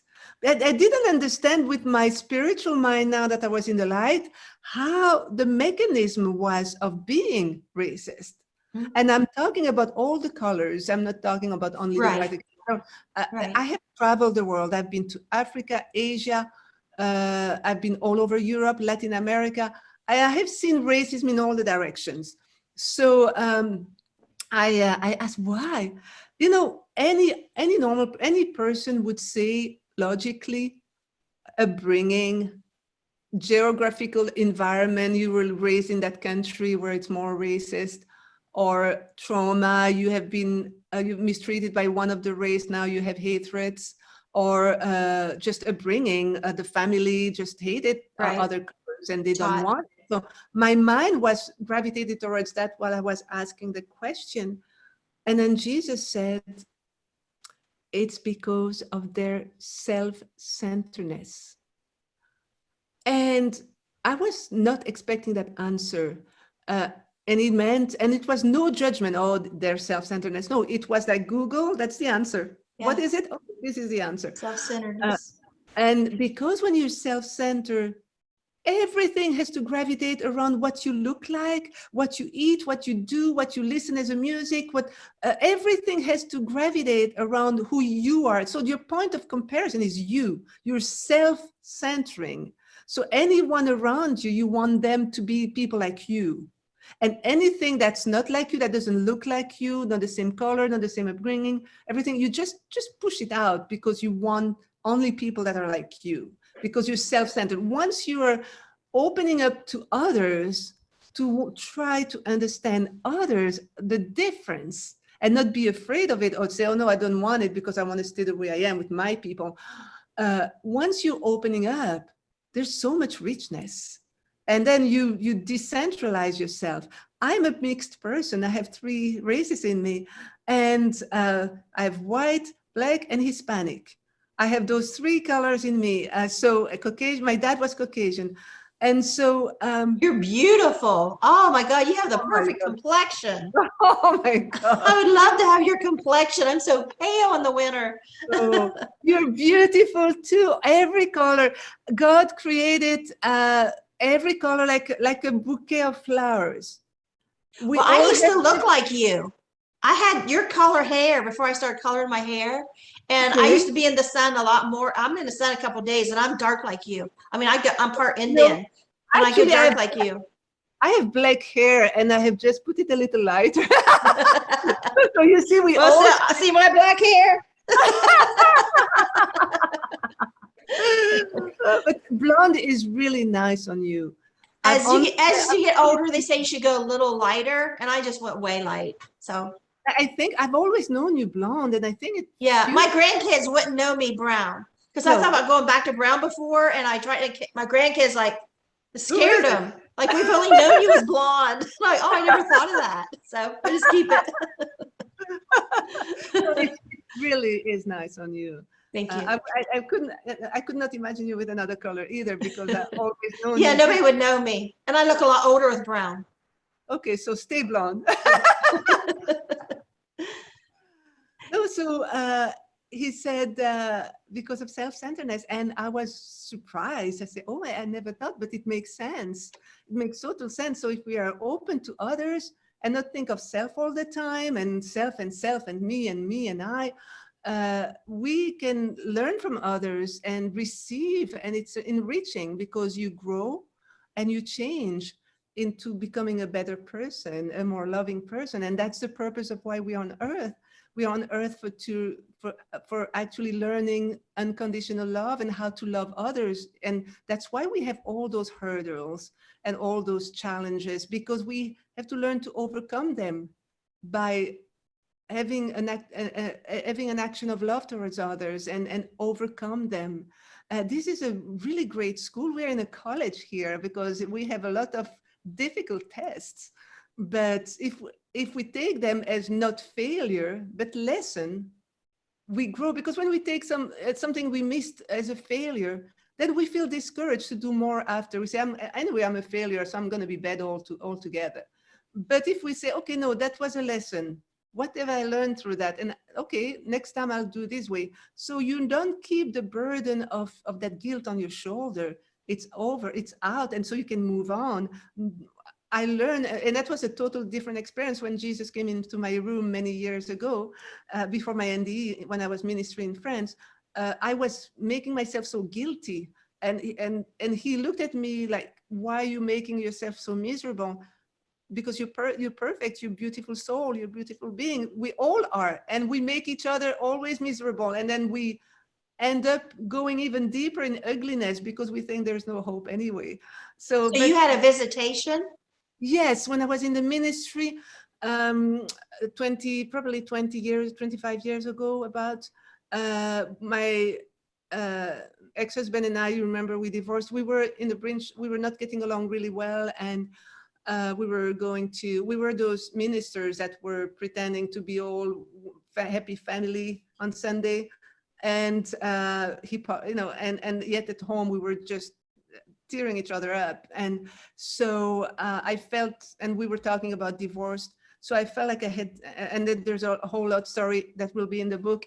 And so I felt that I was really nothing. That was really so nothing at all. And I prayed, because back then I would pray and fast for days, because that's all I was doing. I had left my job. I was in the ministry, so I was working 24/7 for God. So I prayed, and I remember that day, that night, I prayed until 3 a.m. on the French cobblestone of the kitchen. So old stone, because the homes over there are made with stones, some of them. And so I was just praying and praying and feeling like I was so bad, and that God could not use me anymore because I was going to divorce my husband. Because in the church, there's nothing like the church to be the most critical, the most judgmental. When you divorce, you're like, oh, you are the Antichrist. Yeah. When you divorce, it's very hard and very loveless. I have experienced it. Suddenly, when we divorced, nobody was with us. We were the... It's an identity crisis too. Excuse me? Yeah, it's an identity crisis. Yes, yes, yes. And you lose your friends because they all think that you're in sin. It was, especially back then, I don't know if now things have evolved, but it was just extremely difficult. So, and you cannot be in the ministry anymore. You know, I was going and speaking about God's love everywhere. I was so happy. I was going to different, in Scotland, France, Belgium, the Netherlands, and I was talking. I've never been one of those ministers that bring guilt to people. I was always talking about Christ's love, about God's love, and people that were tired with their emotion and their situation. We were there for them, to listen, to pray with them. So I could never put myself to be that person, even when they were saying, well, you know, if they don't do that, they will. It never sit well with me, even back then. I was not that person, but I learned the hard way that happened to me when I divorced. But it was all a lesson. It's all lesson learned. I have nothing against anyone. I've learned so much in humility, because when you're a big shot, you know, I was that big minister, had a radio channel and everything. So you have that temptation to become kind of self-prideful, because so you learn to, you know, it was actually good that I went through all the journey after that to understand the truth of life and the truth of love. But that night I was just like, nothing happened, horrible, and I'm nothing. And at 3 a.m, in my room, on the top right, the room disappeared. And there was a being that was there, and he was actually, it was like, the rest was like the universe without stars. And I knew there was a being next to me, but I couldn't see him, but he talked to my mind. I mean, I'm not crazy. It's not like, oh, I understand. I've had spiritual experiences like that. That you have telepathically. And that being was actually rotating on itself through, he wasn't facing my back. He was in, the back was there. And then it was a big robe, white robe, very, very, very, with a lot of ripples, and it was shining all around. And that being was about 9 feet tall, and it was just rotating progressively to face me like that.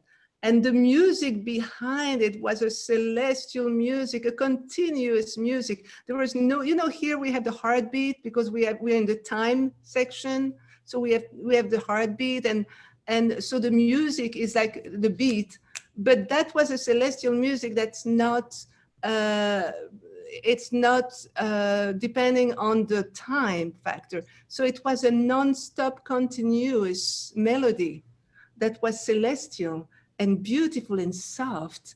And then he was just turning around like that. And when he turned around, I was just thinking, you know, I'm there praying, and then suddenly that happened. And I have to say that, and that happened. So I'm thinking, who is that? And there's that being next to me that says, this is Jesus. So it's not even missing, oh, that's Jesus. It's somebody telling me this is Jesus. Probably an angel next to me, or my angel, my guardian angel. And then it turns around and it looked at me. I couldn't make his face. His face was just shining of light. But I could feel his eyes on me.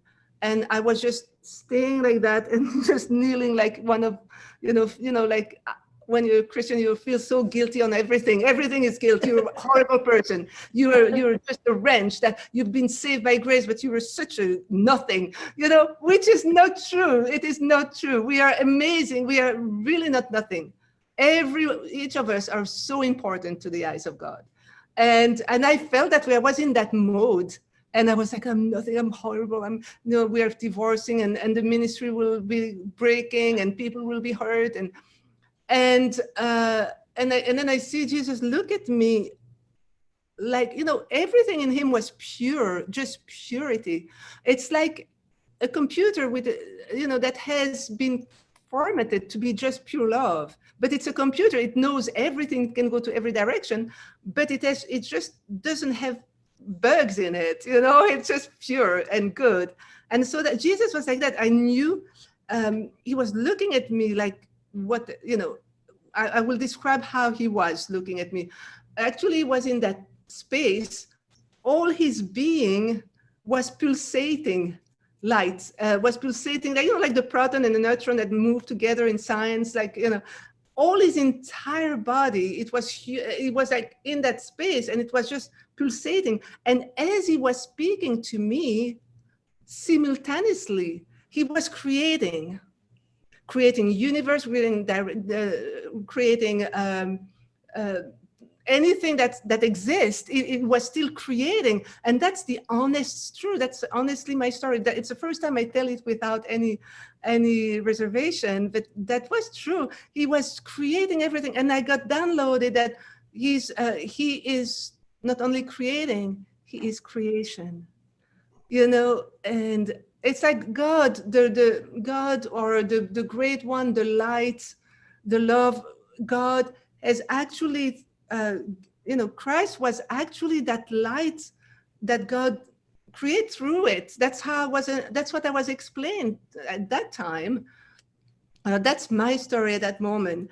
And so he was creating at the same. It was extremely impressive. Imagine that you see somebody in the space, like it's a space without stars. It's that huge being, it's pulsating life. He's creating. He's creating all kinds of things and talking to you simultaneously. And you imagine that. And so, well, it's kind of like you and I are just talking right now, but then this will be, and thousands of people will be watching. I mean, yeah, that's exactly this. That's a great picture. That's a great kind of comparison. And so I said, I'm nothing. I'm really nothing. I'm so small. I feel like I have, I will, that you cannot use me anymore because I've sinned. We're divorcing, and I'm just a horrible person. And he was looking at me like, what are you talking about? Like, why are you putting yourself in such misery? That was the message. He didn't say that, but he was just looking at like, what? Because he was just looking at me with so much love and kindness and say, you are perfect. Like we're all beating each other's up all the time, but we are not seen like that. We're seen as perfect. And here we are just being guilty and we are not doing our, we are actually hampering what we can learn because we are keeping those chain of guilt and and condemnation. And so we lie to ourselves. Excuse me? We lie to ourselves. People tell us lies about ourselves. You're bad, you're this, and we believe those lies. And then we start telling those lies to ourselves that we are those things, but they're all lies because we're not those things. You're completely right. You're completely right. We have, if people understood the power of words and the implication and also the consequences through life. Some people have heard something when they were 4 and then they are 60 years old and they're still under that condemnation because it was done by somebody who impacted their life. So hold on a second. Jim, could you get that can from that dog? Sorry. He's got his headset on and he don't hear the dogs making all kinds of noise. Sorry. No, that's okay. That's okay. No, yeah, you're right. And then Jesus actually said, what are you talking about? And then, like, you're pure, you loved, you're beautiful. There's nothing wrong with you. And then when I say I'm nothing, I'm so small. I'm so small. I remember he did that. Yvonne, with all the love he had, Yvonne, the smallest things, I do the greatest things. Saying, if you feel small, beware, because Jesus will do amazing things with you. That's and us NDEers, we ask, why us? Why are we sent back? Because we're nothing. And then you just answer it right there. Yeah, we are. every single being is immense and amazing, and we're not nothing. It's a lie that this dimension, because on this earth the energy is darker, and it's heavier. So you see all the movies nowadays and all the series. When I grew up, when I was younger, you had that one horror movie of the year, and everything else was fun. And now I see that it has shifted the other side. It's all horror and hard and violent, and once in a while you have that one love story or that one funny movie. So it shows that we are actually surrounded by a dark energy, and scientifically it was proven that the heavy energy, negative energy, is heavier than the light energy. A light energy is lighter in its component, and that's why it's harder for people to stay in that space. But I do also see that more and more people are opening up to be, internet has been bad, but it's also been good, because more and more people are learning that love is good, and people like us, like you, are sending the message of love. And Yeah, you I'm do not an going to spend my time rioting and fighting and causing mayhem. I'm not going to be at these stores breaking windows. I'm going to be doing this just like you are. We're going to try to find some, and like you were told about the guy that had no arms and legs, he had the love of God in him, because Yeah, there's thinking with your brain and there's thinking with your heart. And so we do have two ways we can be. It's a choice.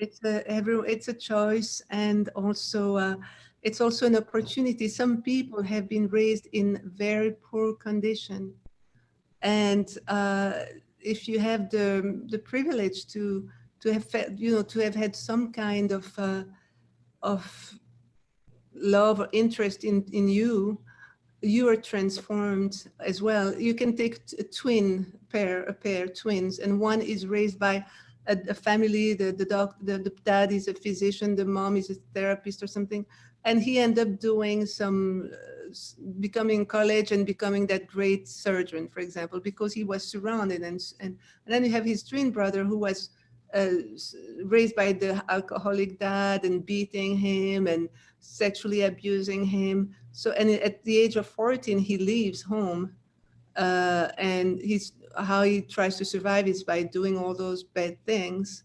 And you see, you have those two lives, and some of us have, even if my childhood was bad, I still had the privilege to live in that boarding school where there was rule and regulation and doing things. I had, I wasn't sexually abused, so it was those pain that people have, or the lack of love, create what anger and also. And that's why bringing message of love like you do, and like I try to do, can help everyone heal from their wounds as well, and say, listen, yeah, you had a miserable, I mean, this is what you see. I've talked is the iceberg of my life. Yeah, I've and had you came from a home of privilege, even though they put you in the boarding school. You had the privilege, you know. Yeah. And Yeah. that wasn't really privilege Yeah. because you didn't have your family's love. And I come from a poor family, and I still didn't have my family's love. And so we No, kind of grew up yet in the same way of knowing we didn't have that parental connection. yeah. And that's maybe why we are more, you and I are more sensitive to helping others, because we were that child that needed help and didn't have it. And now we have it. So you see, I do think that these were all training for us to be who we are today and be able to do our mission. We had that training that was a very difficult training for you or for me, but we took that training to become a jewel in our life that we can actually share with others. And that's the beauty of that we take out of that life. And like I was saying, we can either think that it was a failure because we were in that bad family, or we can say that was a lesson for me to understand how it feels not to have that love, so I can give it to others. It makes me think of in high school, I said before, you know, say a fight breaks out and all the kids go running and cheering, you know, yay, get them. And they're all laughing. This is entertainment. They're having fun watching somebody get their face beat in. But me, Yeah. I'm the one that knows what it's like to get your face beat in at home. And I'm the only one in that whole crowd saying, stop it. I'm not going to stand here and watch this. Why would you all stand here and cheer? What is wrong with you? And running to get help to get them to stop, you know, because you see it from a different, when you've had your face beat in, and versus the other kids, I'm sure have never had their face beat in. You don't know what it's like. So yeah, stand there and cheer because you don't know what it's like for that person down there with their face in the ground. While everybody's laughing and cheering, they're getting beat. You don't know what that's like until you've had it happen to you. And then you want to protect, I'm sorry that happened to you. And then you want to protect them. I had a brother for 2 years after when we left between 14 and 16, 13 and a half and 16, when I ended up leaving myself, and he was very brutal too. So I know what you went through. I went through that as well. So I know what you mean. You were so strong, and that's probably why you want to help and love, and you took those foster kids. You have that feeling of protection. You need to protect the vulnerables because you don't want because that I feel like people don't see with the same eyes I do growing up. They didn't see with the same eyes, you know.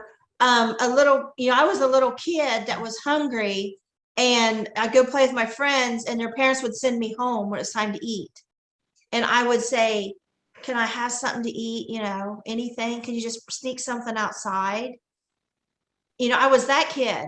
And so, of course, you know, if I see enough, we went to Michigan for a while. So I was accepted to law school, and we were in the ghetto, and I didn't understand. I'm from the country. I didn't know we were moving to the ghetto, and we were in the worst place possible in the city. I just wanted walking distance to the law school because where I live, I always had to drive an hour to college. And I want to live as close as we can as the law school so I can walk to law school, you know, and not realizing what I got myself into. And so I had all these poor kids, and they may not even be poor, but their parents weren't feeding them. And I had a little window by my stove, and it was like a Dairy Queen because they knew when my kids would come in to eat, they would come to my window, and I would just push food right out from my stove and hand out food to them. It's like a Dairy Queen. You know how they have the window at the Dairy Queen? You just walk up to the window and they stick the food out. They didn't have to pay. I was just like, okay, here's the kids. You know, once the line outside stops, so we'll sit down and eat dinner. Because you knew what it was like to be that kid that didn't have food, where other people wouldn't think about it. Yeah, and that's why you know, that's why I said that you're so privileged to have been able to adopt, even though you had pain later on about it. But you gave to kids what you didn't receive, and that's the most beautiful. I wish I could have done that as well. Adopt. That was my dream, probably to heal something in me as well. Well, I don't talk about it, and I did some in my book, in my memoir. But I ended up being abused by the adopted children. And that's something nobody talks about when they end up being abused by these damaged children. Because I did foster care, and everything went great. You know, I had the best reputation for help giving me the hardest kids, because they gave me kids that would otherwise go to Department of Youth Services or mental hospitals. It was therapeutic foster care. I worked with a team of child psychologists on a daily basis, and we got the hardest of kids. And I did great. I never had any trouble with them. And in fact, one time they asked me to quit my job at Children's Services and take one child, and I would have been paid a lot more than I was at Children's Services, you know, tax-free, if I took this one child. And I was afraid she would be a bad influence on my sons. I didn't want them to grow up with that severely damaged a child, you know, as she was. So I said no. Plus, I loved my job. But so I had a very good reputation. You know, I had all these kids. I had, like I said, 60 foster kids in and out. And then we adopt. And it's great. It's wonderful. I felt like Snow White with all these little children calling me mommy. And it was like this dream come true. Something I always wanted. That was great for a couple of years. And then they go into adolescence, and they turned on me. Okay. And oh my God. I mean, if I would have wrote everything that happened, it would have been a horror story. Not an NDE book. It'd have been a horror story. Worse than my childhood.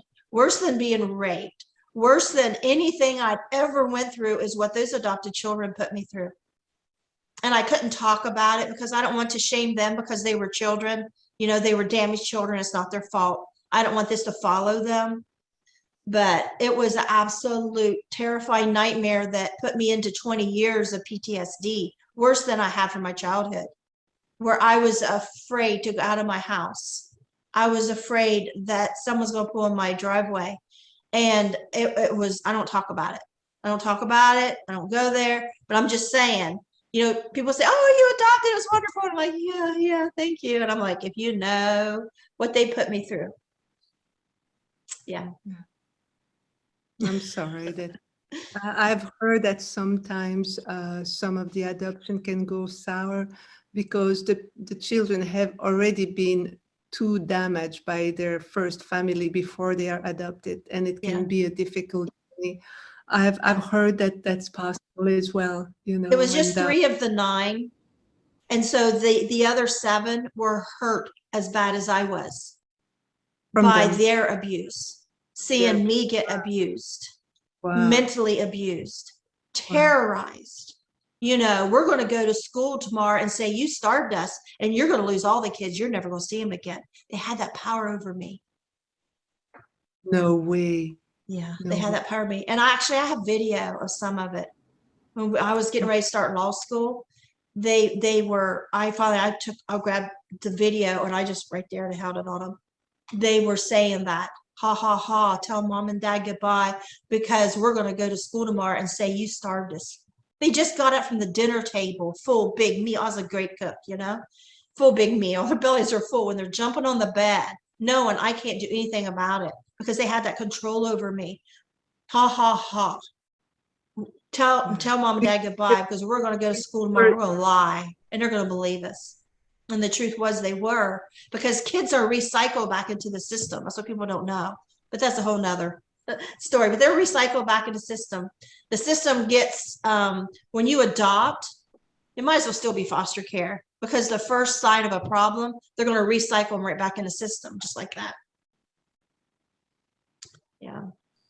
So anyhow, I fixed the problem. I took care of it, but man, I'm telling you, that's why I didn't start law school. I got my book list one day and in 30 days, I was to start law school right down the street. And those kids caused me so much trouble. I grabbed my family and we got out of Michigan. Yeah. Okay, yeah. But that's here and there. But yeah, this is a long podcast. So we're just bringing everything out here. Yeah, well, because we know each other and I'm so glad to hear, I mean, not that, but it's nice that you and we connect to that level in a conversation. You see, in the level where our filters are not there. We are talking from heart to heart, genuinely. And that's what's all about, is to be able to connect to that level, you know, and not just pretend everything is right, but being able to share what touched us, what hurt us, and what healed us as well. Do you want me to? And your memoir, I hope you do that. I hope you're as, you know, honest as I was in mine to throw out our most pain, because in our most pain is when we got our miracles. It's like in your most pain, facing divorce is when you got your NDE, which for me it's a miracle, because I don't know if you want to hear just the end of my time in this, and anything you want to do. I don't want and see, we telling the truth is what liberates us and liberates people too, because they feel it's genuine, and we need that genuinity in this world. Because your marriage actually had become a lie, like mine had. It became a lie, and I felt after that experience back then, I knew that I was forgiven. That, I mean, and there was not even a question of being forgiven, because we were loved, and within that love, forgiving is actually meaning, oh, you've done something bad, you know what I mean? But in that place, in that world, you don't even go there, you know. And with my NDE, so what I was sharing was my experience with Christ 25 years ago, but the NDE later on that I had started with my boyfriend that I didn't like, the argument, and when I asked Jesus to why we have racism. And after that scene, actually, he shifted back down here next to me, and he took a much more physical form. Now I could see that he had brown hair. You know, I could see he was like 5'10", 5'11", next to me, and he had the dress of the Jesus that people think of, like a robe, a white robe, and he had another robe on top of it. And he was walking next to me, and we walked out of that light. We actually walk out of that light. That light, it's like we were proceeding out of the light. And as we were proceeding out of the light, there in front of me was the celestial city, the crystal city. And I was looking at that. It was just magnificent, huge crystal buildings. The sky was totally blue, but I didn't see a sun. But it was wide avenues. And I could feel that it was, you know, like when you go on vacation and it's sunshine and the sun is on you, the beach is there, and you just feel like, oh, it's such a good time. Well, when I was looking at that city, that's how I felt. I felt, oh my God, I'm going home. I'm going home. I'm going home. And I was just, I was accelerating my movement to get there. And because I was like, I'm going home. I was so excited. And suddenly I felt like there were people walking behind me. You know, like when you go to this, you walk in the street and then you feel some people. And I said, oh my God, there's some people behind me. And then when I looked, they passed us. It was a dozen of children angels. And these were angels because they had wings. I've seen different beings. The beings that came to pick me up didn't have wings. I've seen other people that were not even dressed with white robe, but they were normal. I saw different type of being, but these beings were angels. I saw, and they had small wings on their white robe and small wings. And they were about 9 or 10 or 11 years old, between that phase, between 9 and 11 years old. And actually small wing, why? Because they were closed. So we always portray people with the big, you know, wings, but they didn't have those big wings. They were closed. And they were like tiny over there, like that tiny. And they walk past us. And one of them looked at me and he was, okay, just, it's Yvonne, there's nothing special, not a big deal, you know, it's Yvonne. So, and then he looked back and he looked at Jesus next to me. And when he saw that, his face, they were like, those beings were round face, and the hair were like silverish white, curly to here. And but they were also inside light. They were light inside. They didn't have muscle and blood and everything either. They were just light. So it was reflecting outside like that, their being. And when he saw Jesus, that little angel, his face shone really bright, and it became like pure light, only light. And when the other ones looked as well, there were a dozen, they looked and the same thing happened. Everybody had those light face, and they all rushed into Jesus' arms. And Jesus actually took them all in his arms. And then he said, he took them, you know, and they were so happy. And after he loved them that way, and it's all into a very vibrant feel. It's not just quite, every emotion are at the maximum. So everybody's vibrant, happy. Everything is actually awake. And so he just took them in his arms, and then he said, with the most love, very inclusive, no rejection emotion, he said, this is Yvonne's moment. Oh. Go back to your, and I'll say it, I never said it, but I said, go back to your mothers. And when I turned around, I saw the most magnificent female angels. They were also about 8 or 9 feet tall, and long white robe and pastel. Some of them had different pastel color, long white. They had long hair to the knees, also emanating bright light, all kind of colors of beings. It was just the most magnificent scene. And when they look at me, they said telepathically, Yvonne, you're home. we will never harm you. We will never hurt you. You're home. This is family. And they said that. It was just the most, and at that moment, I decided I don't want to go back to earth. I'm home. This is home. This is really home.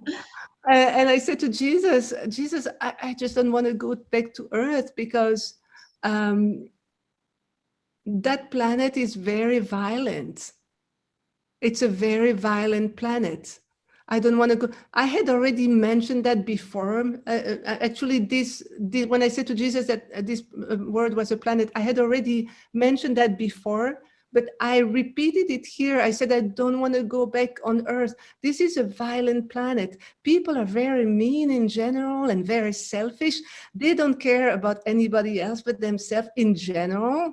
I'm sorry to say that, but I know there are many wonderful people, but I guess I was seeing the part of people that were not that way, and I know many amazing people. I'm honest.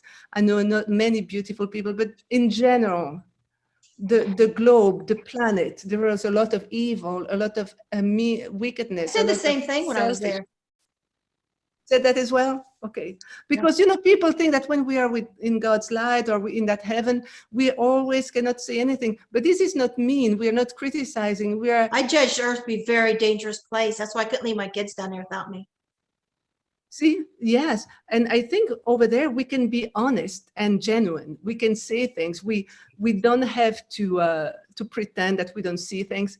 It's all the truth that is exposed. And when the truth is that that planet is a very violent planet, it is true. So we can share it. You know, Earth is still a very barbaric planet when you see all the horror that happens here. Or, you know, we could everyone be happy and have enough food and have the best school. But what happened? You have some people that have like billions, and then others have struggled to feed their kids. So you see the illogical imbalance of, husbands kill wives, parents kill children. Yeah, it's like the amazing thing is that you can see the best in people here, that people could give anything to help, and that same being could be horrible with somebody else. And it's like we have those duality here on Earth, and I guess that's what I was saying. I don't want to go back. And then especially seeing those angels and them telling me I'm home. I said, Jesus, this is home and I'm home to stay. I said, I don't want to go back. And I said to Jesus, and on top of that, that body on Earth, that container is broken. I cannot go back in that. You know, I don't think I can go back in that body. It's broken. I was trying everything for him to say, okay, you can stay, while I know my daughter was on Earth. And that's probably why I had to come back. And I always apologize to my daughter, saying that it's not that I was forgetting her. It's just that when we are in that world, there's an amnesia that's put in your mind. You don't think of what you were. I never had the amnesia. You never had it? I never thought of Earth. I was just in that moment. And I think Jesus wanted me back because of my daughter. I mean, and I'm so glad I'm back. I love her so much. I mean, she's my world. She's beautiful. And you know, oh, thank you. She's a beautiful heart. She has an amazing heart. She's genuine. She's helping people. She's not going to be a therapist for nothing, right? You can tell that she wants to be a healer. So I saw her, and I thought, when we were in North Carolina with you, and I looked over, I saw her, and I immediately thought, that's what I thought my daughter would look like if I had a daughter. Oh, wow. This is so beautiful. I still remember you and your husband and the dinner we had together here. And so thank you for sharing. She has gone through a lot herself as well. And believe me or not, suffer racism in this area growing up. Even though she's almost white, she suffered quite bad things. But she rose from that. She rose and became who she's now, and she's in an amazing relationship with somebody extremely loving. And I think together, both of them are doing amazing things. And they're, it's sometimes a relationship can be a healing thing. So when I said that to Jesus, I thought, okay, he's gonna stay, I can stay, but instead he shifted in the air again and brought us to that space where it's all the black velvety space where it looks like space, like the cosmos, but without stars. But that same it's a feeling of peace. You're totally at peace, and that we were both in that space. And then he actually expanded into 1/2 mile high. He became like that huge hologram, but solid hologram.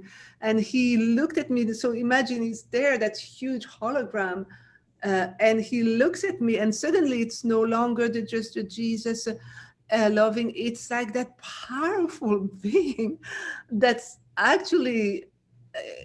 His continents are like fields of energies that are pulsating and are energy.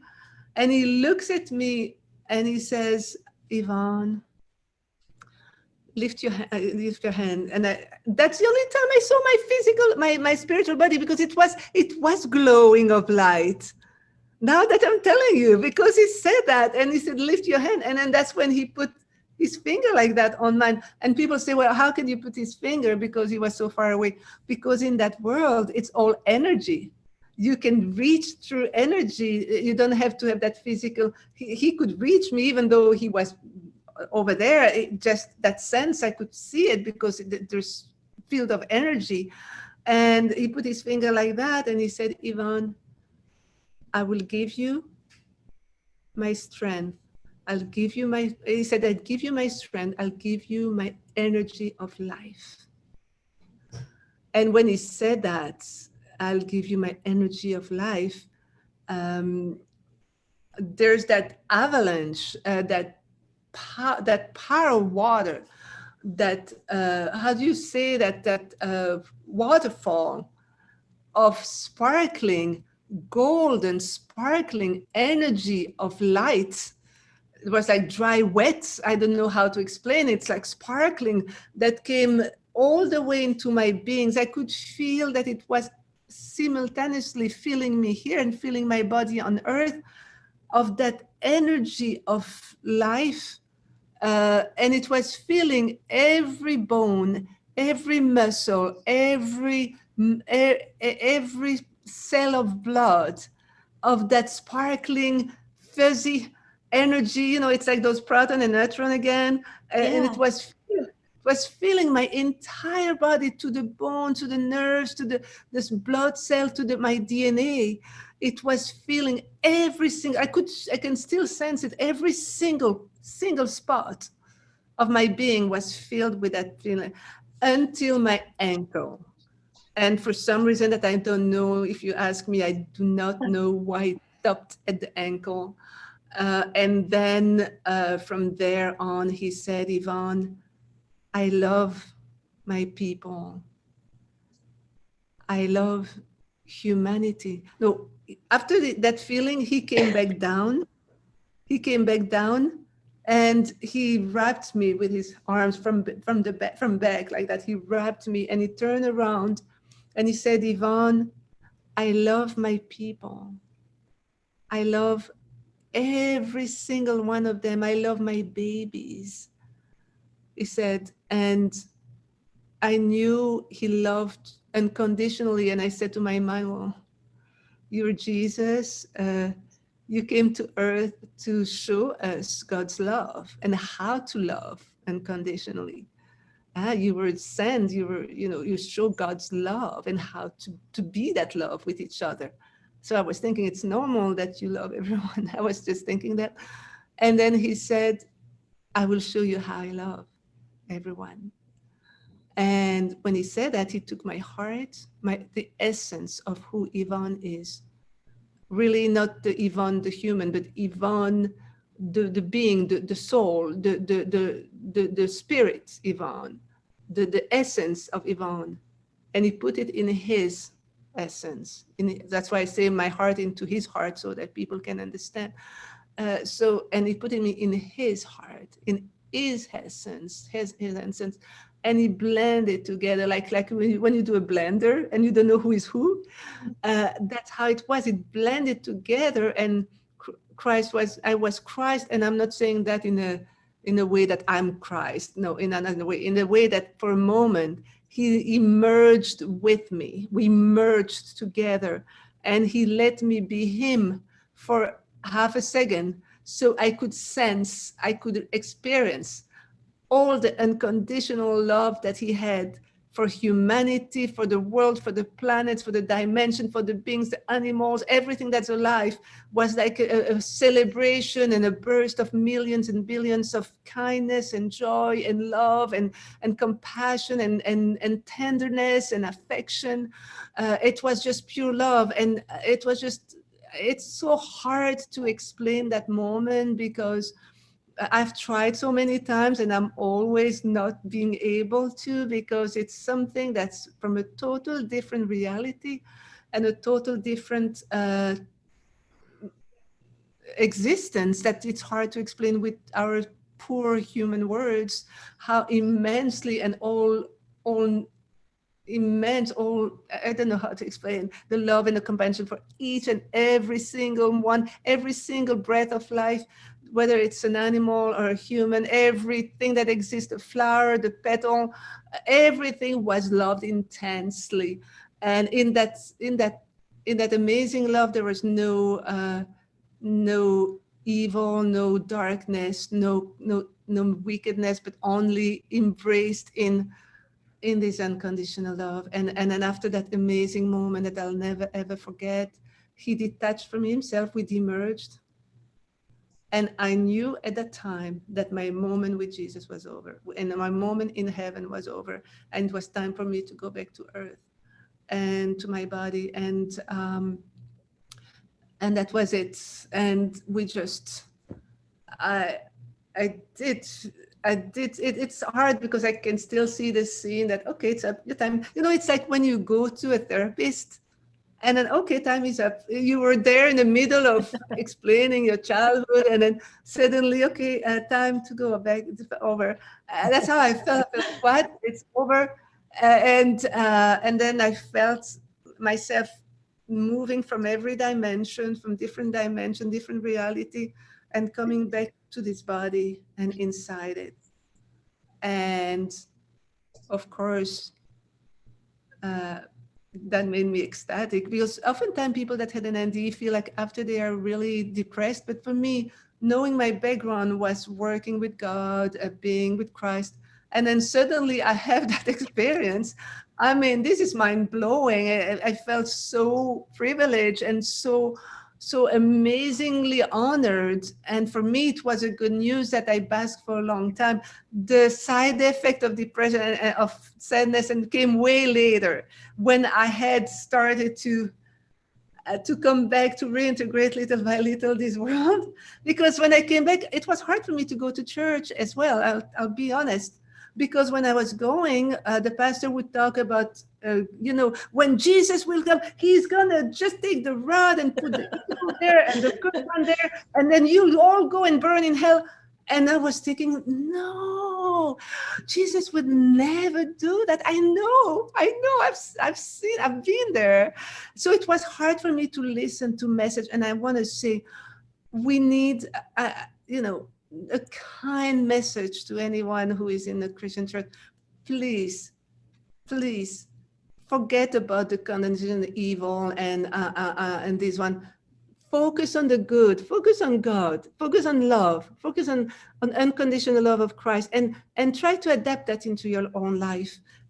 Everything that's negative will actually, we will become critical of others, judgmental of others. We are not God. But one thing we sure is that when you practice Christ's message, which is a message of unconditional love and giving and helping and accepting and embracing everyone, well, then you can say you are actually part of, you follow that faith. Otherwise you don't, because following Christ is following his action and doing it in your day-to-day life and embracing everyone in all the details of your life. So I want to give that message because I think it's important for everyone, and for anyone that's not have Christ as a faith, but every other Buddhist, Muslim, everyone who is there. I want to say God loves you and loves every single being on this planet, because God is light, and we can all connect. We can all When connect. I came back from mine at 25, I started, and I didn't know why. I longed in my heart so bad to hear the Christian songs I grew up with when I was a little girl going to church and Sunday school. I longed to hear them. I wanted to be in a church and hear that choir singing those songs so bad. And so finally I went, because I was with my ex and we were in Catholic church, and it just seemed so dry and monotonous. And it wasn't filling me. It wasn't filling a spot I had. And so finally I got my ex to go with me to my grandma's church, and I got to hear those songs. And as soon as we were walking out the door, he said, "Don't you ever ask me to do that again." Completely something he had never done before, was step foot in a church that wasn't Catholic. Yeah. Well, it is true that I've been to every single church, I tell you. I've been in the Catholic, the Protestant, the Evangelical. I've been in everyone. But you know what? I realize whatever the church, whatever, even I'll go far, but with the NDE, whatever your religion you chose on earth, that's not that makes you different. And because when I was with Christ in heaven, I realized that the Christian church had that elitic feeling. We are the saved one. We are the one that is saved. Everyone else goes to hell. And that's not the mindset of Jesus at all. That's not at all the mindset. And what I realize is that, and I'll be very honest, I moved, where I felt as a minority, the most racism was more sometimes you go to, I feel like that those boundaries have to be moved. If you say you believe in God, open the door of your church to every race and everybody mixed together, and that's the real church of Jesus. It's like you all together, all one, all children of God together.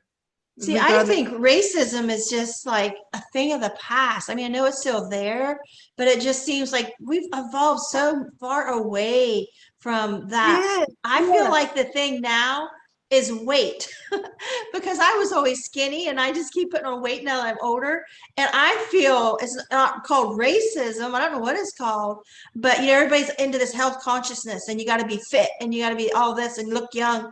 And they're like, you can't be like that. And I'm like, but I don't want to be all self-absorbed, worrying all the time what I eat and measuring what I eat. And I don't sit around and eat all day. It's just I'm not active. and so it's, to me, it's like a form of racism, because everybody knows it's not okay to be racist against skin color, but it's widely accepted to be prejudiced against people overweight. Every prejudice is actually harmful and doesn't make sense, because I said that it's like we all chose different car colors and shapes, but the real us is the driver inside the car. And inside the car, that driver that we all are on earth, we all beings of light. We all have the same consistence. We all made of light. We all look alike.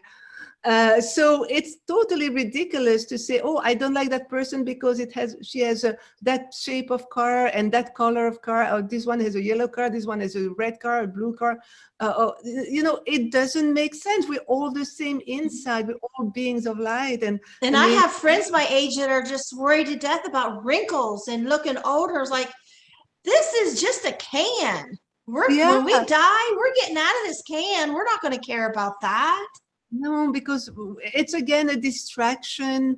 We have so many distractions on earth. It's either the physical beauty, the age, the status, the material thing we have to accumulate.